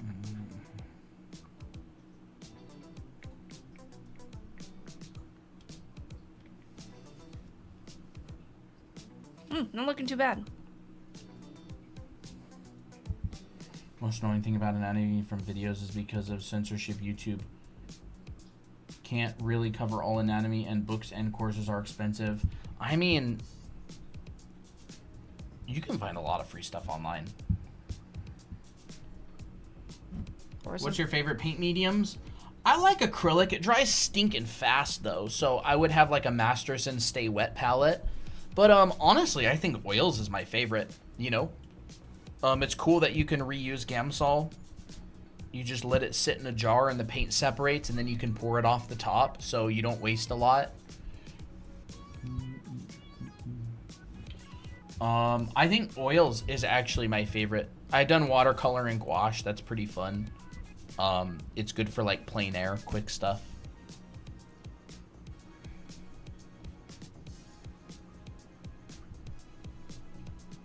I think drawing the eyebrows is probably the hardest because it's kind of like not a smooth surface. Bum bum bum bum bum bum bum bum bum bum. You know what's gonna happen? We're gonna make like 250 sets of these for sale when we launch our class. We're planning on maybe around 250. That's 1,250 heads. That's a lot. Right? 1,250 heads. How many is that? 1,250? 250 times 5? Or is it 1,200? 1,250.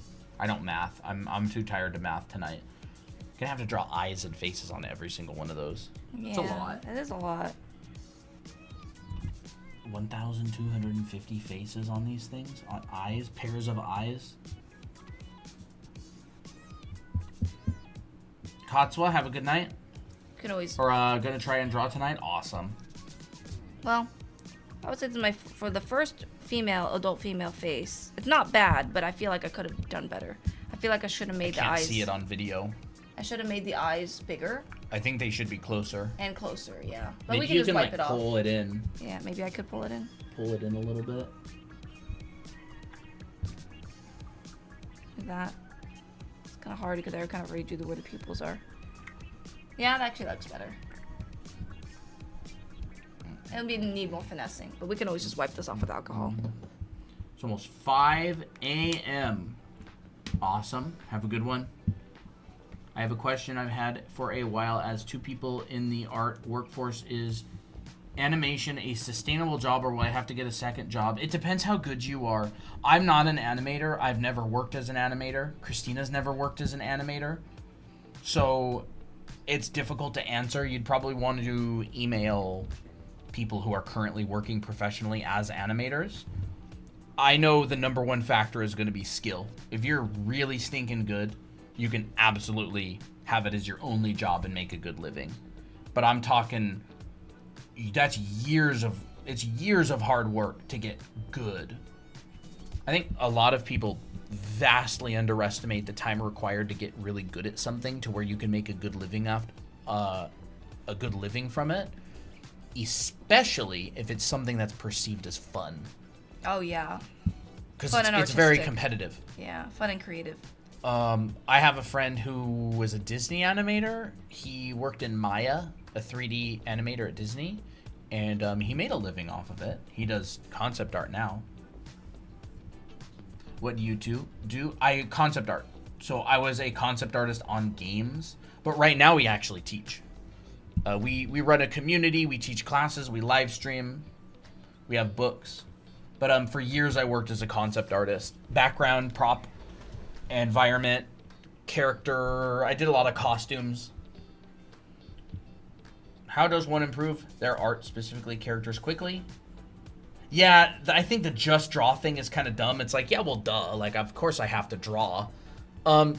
If you want to improve at characters, take figure drawing classes. Take proper figure drawing classes. Like Michael Hampton or Will Weston. Take design classes.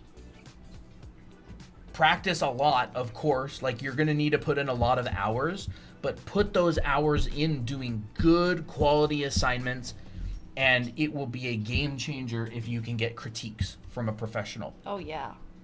Toby, what are you doing? You know you can just jump instead of pulling yourself Homie, up there, jump. Right?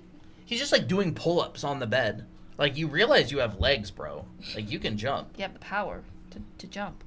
Well, honestly, that feels like my brain, to be honest. Hey, Azura. Hello. For me, I mainly just work on our business.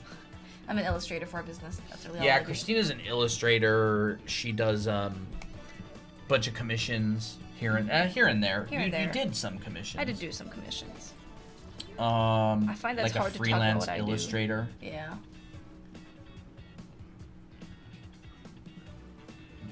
I feel like it's kind of hard to talk about what I do because I mainly started my career with Udemy courses, and then we kind of just did our own business for. I mean, that's kind of what we did. That's mainly Foundation is foundation. Mm-hmm. I mean, I really enjoy working professionally, but like some people are career teachers. Like their entire art style is developed in order to teach things clearly. Yeah. In order to teach things clearly and effectively. Like Will Weston is a great example. Like he worked professionally for a good while, but most of his style is developed just to teach clearly. And a lot of his students go on to work at like DreamWorks, Disney, Blizzard. Foundations is foundations. Yeah. But yeah, if you want to improve characters quickly, number one, you've got to dedicate a lot of hours. A lot of hours. Number two, take character design classes and do a boatload of figure drawing. There's a lot of good figure drawing classes out there. Michael Hampton has a good YouTube channel. You can check out our content. I mean, you may be interested in Anime Art School. It's a program that we have. We teach anatomy and figure drawing. We teach character design. We give homework every single week. It's basically built for people like you who want to get better quickly at their own pace. I would recommend as much as possible. Try to take like a mentorship. Get feedback. Follow the feedback. Double, triple the homework in classes. I have a lot of friends that I went to school with who became professional artists that I met when they were like beginners. And the number one trait from the most successful ones is they put in a lot of hours. And they don't give up. A lot of hours consistently over a long period of time. And they're always looking how they can improve. They're always absorbing information from everywhere. They're taking classes. An anime protagonist. They're taking classes. They get mentors. They really listen to the feedback. They apply it. Like, oh, this actually connects to here. Oh, the proportions here are wrong. And they're like, okay, I'm going to make sure in my next drawing, I'm going to work on that proportional issue, or I'm going to work on that. It's like you're constantly identifying weaknesses and working on those weaknesses. You're not avoiding, you're attacking your weaknesses with a lot of time and practice. It's not even drawing characters for me. I'm pretty good at that. I struggle with making it look perspective. I've tried studying it meant times for long periods it clicks and then it's just all gone. It's just, you got to just do it a bunch of times. If you really are studying the correct way to do something, it's just going to be repetition. Just do it over and over. like 10x the amount of homework that you've done.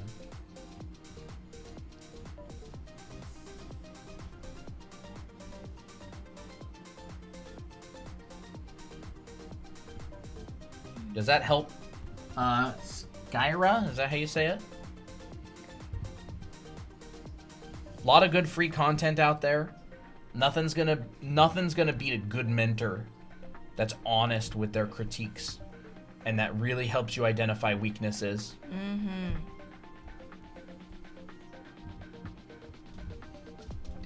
For example, I've always had a really big weakness with figure drawing. And I'll grab my iPad really quick so I can show. Don't mind me just drawing a random face, and I'm gonna move it so it's not bothering the rest of the drawings. We'll put it here. Whoa. It's not right. We'll put it here so it's not in the way. Alright, awesome. I'm glad that advice helped. I would, say the same thing with that as well. So I've always had a really, really difficult time. I was always the student in school who couldn't draw people. I avoided it. I sucked at it. I avoided attacking and improving my weakness. My shape language was weak. I was not good at gesture. I was not good at design, good form design. And so what I did in around 2020 is I started focusing on taking figure drawing classes. I took a whole bunch of classes. I did the homework. I studied a lot of different stuff. I did gesture drawing every single day to warm up. A lot of this kind of stuff. This is after a couple of years, by the way. Right? You should have seen what his figures look like back in this 2020. kind of stuff, right? Like I'm constructing. I'm showing the form. I'm constructing. You can see my proportions. You can see my perspective lines. Stuff like good. this, stuff like that. I would do pages and pages and pages of these from reference after taking a bunch of figure drawing classes, right? I would redraw the same pose multiple times that I have trouble with. I would break it down in different ways. See, same pose. That's yours. Yeah, that is mine. I would redraw the same pose multiple times. That's a art trade that I did a while back. Right, construction. You can see my construction here. These are just like, and then these are just like random pages of sketches and stuff that I did. Right, difficult angles I would try. Oh, I love that one. That one's great. Right. I love that one so much.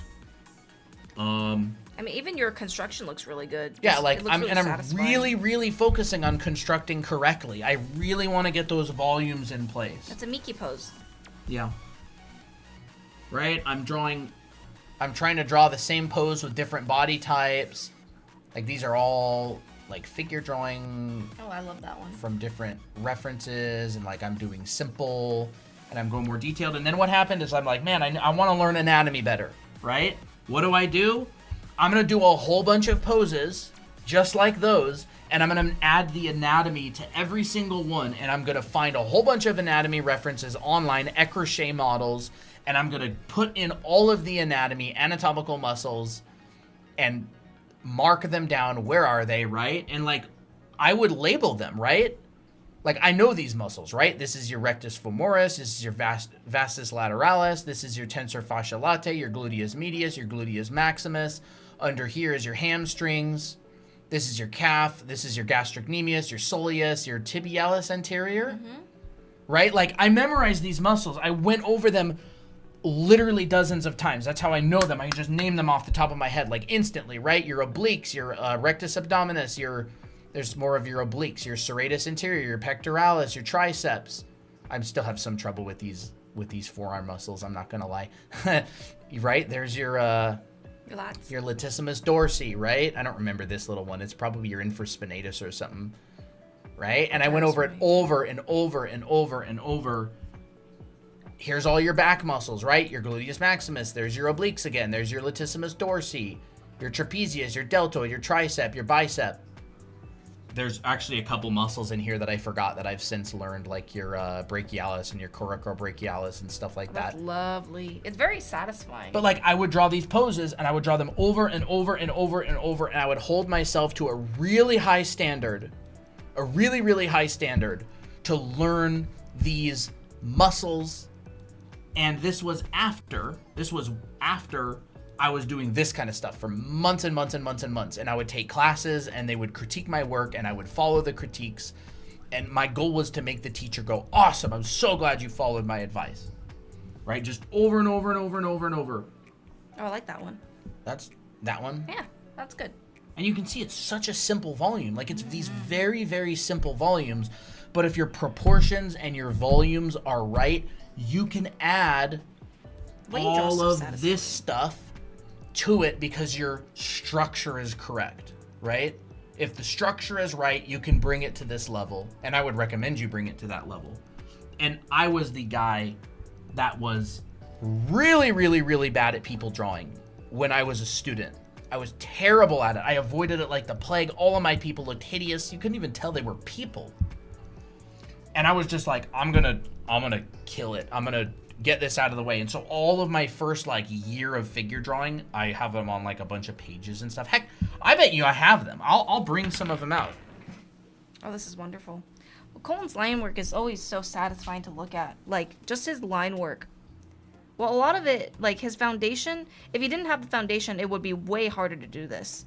So, the thing about foundation is, once you understand it, you can actually exponentially, increase your improvement time. So he was able to do this within a few years because he had the foundation. He knows the perspective. So chat, never before seen. Not Dahlia, not any of our mods, not anybody in our server have seen any of these. Old stuff. Honestly, these are pretty good too, actually. Like, this is some of my old stuff. I don't think I dated any of this. Right?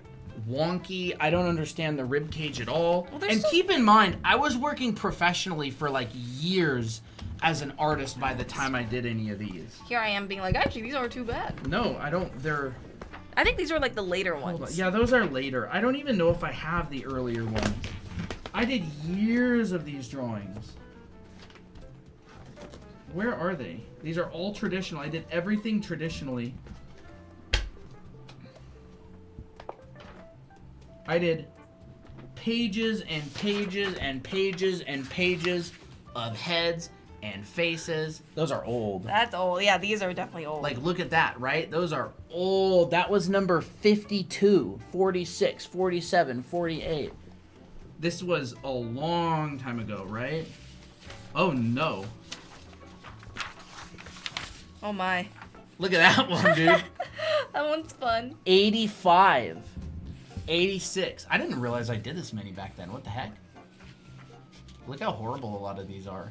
Right? This is probably 2020. Oops. I don't know. 2021? 2021? This is... Nobody's seen any of this. You've seen it. I've seen a long time ago. It's been a long time. Oh, where the heck are all my... Oh, here's some. These are the 2020 ones? No, I don't even know where the heck. Oh, these are starting to get better. Really cool. Wonky proportions. I'm trying to find my old stuff. There's so much. This is where your stuff face in started here. getting better. Is it? Yeah. I don't remember what the date was. There's so much these. old stuff in here. I think it's like this really yellowish paper. I think it is the yellowish paper. It's gotta be. Oh, look. Here's notes from a Will Weston class that I took.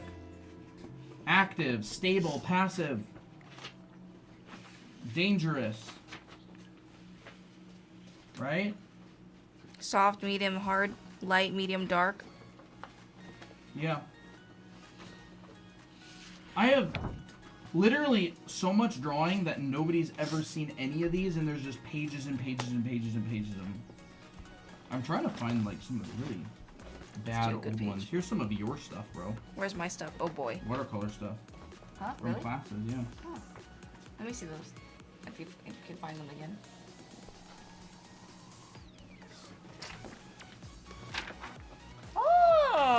Here's some more anatomy Colton stuff. studies. Oh, this is great. I would draw out these simple bodies, and then I would print them out, and I would draw the muscles over top of it. Oh, that's smart. I tried all these different wacky techniques to try and improve. These are actually really good. You might think that these are bad. I actually never saw this one. Which one? This one. Yeah, torso anatomy, front, back. These are great.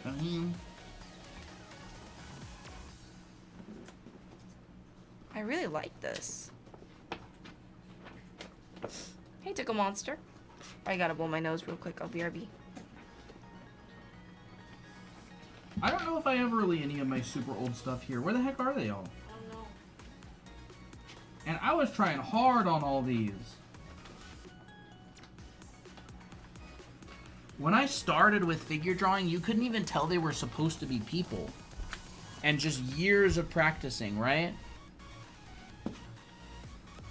Because, like, and then I was horrible at anime heads. So what did I do? I'm doing a 1,000 anime heads challenge, right? And I'm working hard on every one of the heads. Like, I'm putting in my all. This is number 31, 32, 33. These are our own characters. I'm trying to improve. I'm trying to draw the same characters over and over. Like, if you want to get better at art, you gotta be really diligent. Try not to cut corners. So these are from either late last year or this year or something like that. I need my music, dude. Be diligent. So, you know, here's my first 50. Diligent and consistent. And here's another set. And I'm like drawing characters, talking together, and... Well, that one's great. Right? And one thing that I do is I kind of draw like these kind of cheapified bodies where like the head is really big and the torso. And I noticed I would do that. And I'm just like, wait a second, I'm avoiding drawing bodies with correct proportions. And so later on, I've adjusted and I'm like, no, I'm not just going to do a head challenge. I'm going to do bodies and make sure that they're correct as well. Because I just like found something. This one's heckin' cute. Right, number 65. You know, I'm doing studies of my favorite characters from my favorite shows. Here's Cardcaptor Sakura. Here's Miki. And so, like, if you want to get better at drawing, be very diligent. Like, you'll see. There's people out there who... I really like this one, too. There's people out there who are, like, learning how to draw. And they're, like going through it on YouTube. Like, PewDiePie was kind of one of them. He definitely follows the strategy, which is like attack your weak points. There's this YouTube channel called like 10,000 hours or something, and you can tell that person is like, I'm gonna draw a torso from all these different angles all over my page. Like, you can tell when someone's gonna become a professional. These are great. You can tell. Why? Yeah. Because you look at their drawings and they are not avoiding their weak spots at all. They're like attacking the thing that they're the worst at relentlessly over and over and over and over until they get it. And they don't care if they fail. Like, their goal is not to make a good drawing. Like, they want to make a good drawing, but what they're doing is they're going, did I show up? Did I put in the work? Did I do my best? And then they come back the next day, they look at their art objectively, and they go, what can I do better? What did I not do right? I didn't see these ones. What the heck? Mickey Hair Down ones? Yeah. I never saw these ones. How the heck? How the heck did I miss these?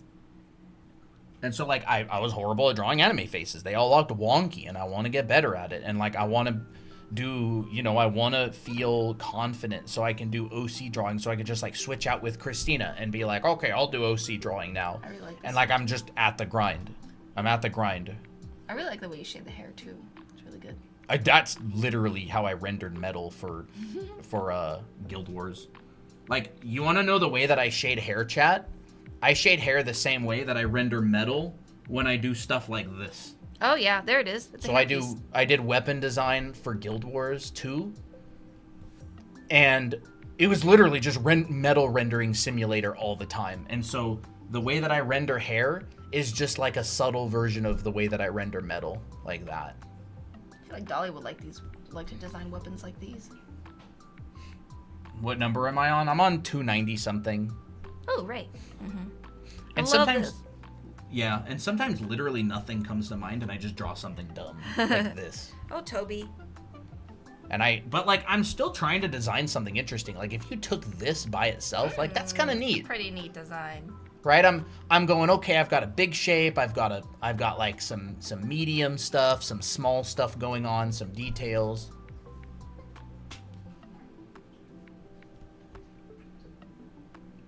I saw the one of Tozo's. Yeah, those were quite a while back. There's Abby. Yeah, that one's Tofungus, OC, that one's Miki in the Sailor Moon redraw. Boa Hancock. Some of these are from observation, a lot of them are from imagination. These ones are studies from random Pinterest pictures. And like, these aren't to show people. Like, I'm not posting these to get likes or anything. I don't post them at all. I just kind of share them in the Discord group as I do them. Yeah, like that one's like a partial study. Like that one, partially a study of a random image I found on Pinterest. Partially, I turned it into Miki. That one's completely from imagination. I love these. So I go back and forth. There's old work. There's the one I did with you, old work. I actually used this one on the YouTube thumbnail recently. This is like old. This is the type of stuff that I used to do for work, but I never drew people really. Hi, Toby. How are you? That kind of stuff. This. But I want to get good at drawing people and doing illustrations and making impactful illustrations that are meaningful. And so like I started doing stuff like this where I'm like drawing characters with dialogue that are interacting together with costumes and gesture and backgrounds and characters who are like feeling different ways. And I'm like really, really working hard on trying to get like understanding the clothing folds. This was after I took a bunch of costume drawing classes, by the way. Like this kind of stuff, you know. This turned into that, which is an illustration I did a while back. I love that one. So like, you know, I mean, I'm relatively far into like my art journey. There's still so far to go. Like there's so many artists that are above my level by just miles and miles. Like I don't really consider myself great in any way, shape, or form. I'm very much a beginner when it comes to composing images with characters and compositions and stuff, you know. I've worked as a concept artist. Like I'm not like a beginner as far as working goes. I do stuff like this, like sequential shots, like here's Miki in an alleyway and there's this thing that she sees and there's her shoes. And then here's a shot, which is basically 1-point perspective. Here's the little ghost thing and here's her standing. So I did this little picture of her in a rain jacket. And then I did this third shot, which is the ghost. And he's like, huh? What? She can see me. That's weird. Oh? So I'm just practicing different shots. This is all stuff from like anime art school. This is not some of these in like, and I'm really, really weak. I was really weak. I'm now just weak at doing form drawing and stretching proportions and making interesting stuff. And like, so I practice constantly. And another thing is like, even just yesterday, like I'm still practicing. I really like that one. Like here's a character I did yesterday from imagination, and I'm like trying to practice expressions and form drawing and characters and stuff like that. So this kind of stuff I was always very, very, very weak at, and so I've been working on that weakness for a long time. I know I have my Abby expressions in here somewhere. But yeah, so like, I'm just like, man, I suck at facial expressions. What the heck? So what do? Dozens and dozens and dozens of facial expressions. So whoever wants to know how you get good by really, really, really focusing on your weak points. So I'm like, I don't like that one very much. It looks kind of wonky. That one looks kind of wonky. This one I feel like turned out okay.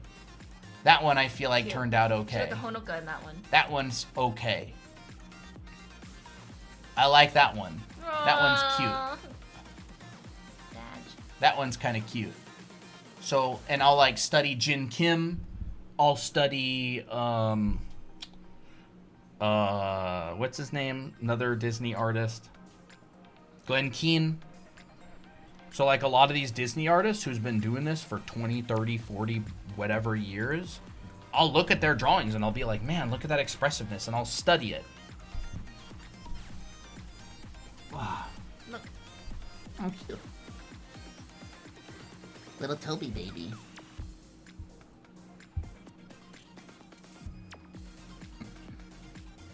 I'll roll you up into a ball.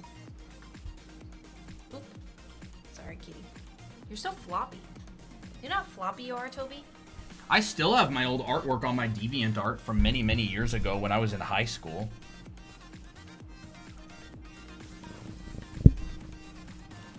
I got really old DeviantArt work.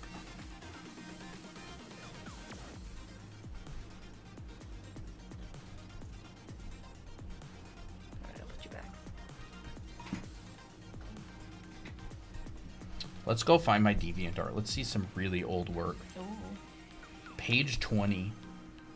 Yeah. Here. Ho ho ho. Fun. Yeah, like I would draw a bunch of stuff like this in high school. Like, let me find something.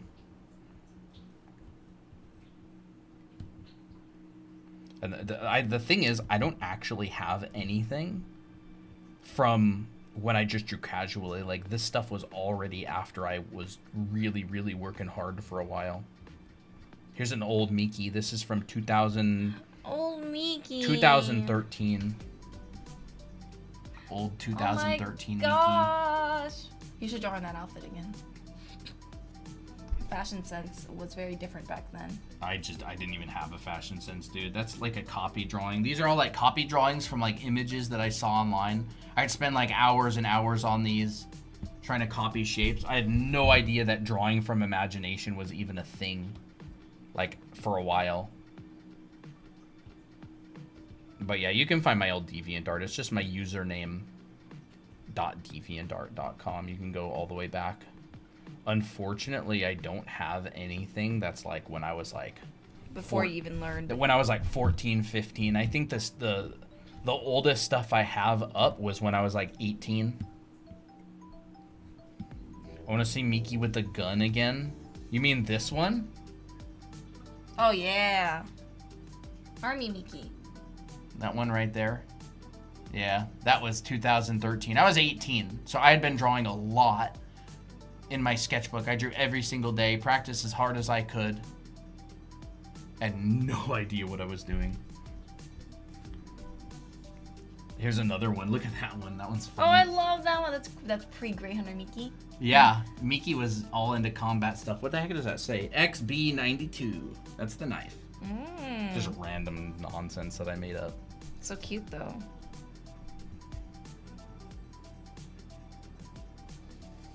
I drew like art gifts for people. Ooh. Really, really old stuff. That's fun. Nice cylinders on that. I tried. Yeah.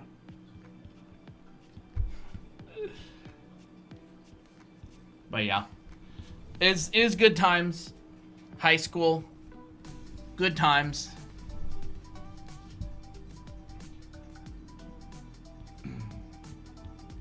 Right. Yeah. Actually, these head studies actually really helped with this one. Really? Yeah, it actually did. I was always confused about how to draw her nose and stuff, and I'm like, oh wait, it's just downward facing plane and then nose flares back, and then I'm like, oh okay, it's just that. So it actually really did help. I drew a couple skulls during stream. You want to show your skulls? Sure, I can show them. Hey Nat, kind of late, but we were doing head angles. There you go. Couple Ooh, skulls. very nice skulls. Little sketches. 9:21. Oh my goodness. It's late. Yeah, we're gonna have to get going. Well, chat. Oh, we could do some head pats before we go then. Head pats, huh? 30K? 30K. Okay. Pretty good. Pretty good. Pretty bad. Good job, chat. We didn't talk about it. No, we didn't. 30,000 likes, huh? Good job. start the heading out time. Yeah, but legit, we actually have to get to bed pretty early tonight. Yeah, so we great do. work on 30,000 likes. Don't forget, guys, Anime Art School is on sale, 20% off. Mm-hmm. And 20 for 20, that's the code. we're going to be going live this weekend for 10 hours on Saturday, 10 hours on Sunday. Going to be having a lot of fun playing Roblox, speed draw, doing OC drawing. I don't really know. We have a bunch of stuff on the list of maybes. So, yeah, thank you, everybody, for showing up. This is like an actual, we're wrapping up. Yeah. Like, legit. Bye-bye, everybody. We'll talk to you later. And, yeah. Wow, we've been live a long time. 3 hours and 9 minutes. Pretty good. Yeah, thank you, everybody. Did a lot of productive drawing today. Yes. Bye-bye. Good night, YouTube. Bye, YouTube. We'll talk to you later. See ya. There we go.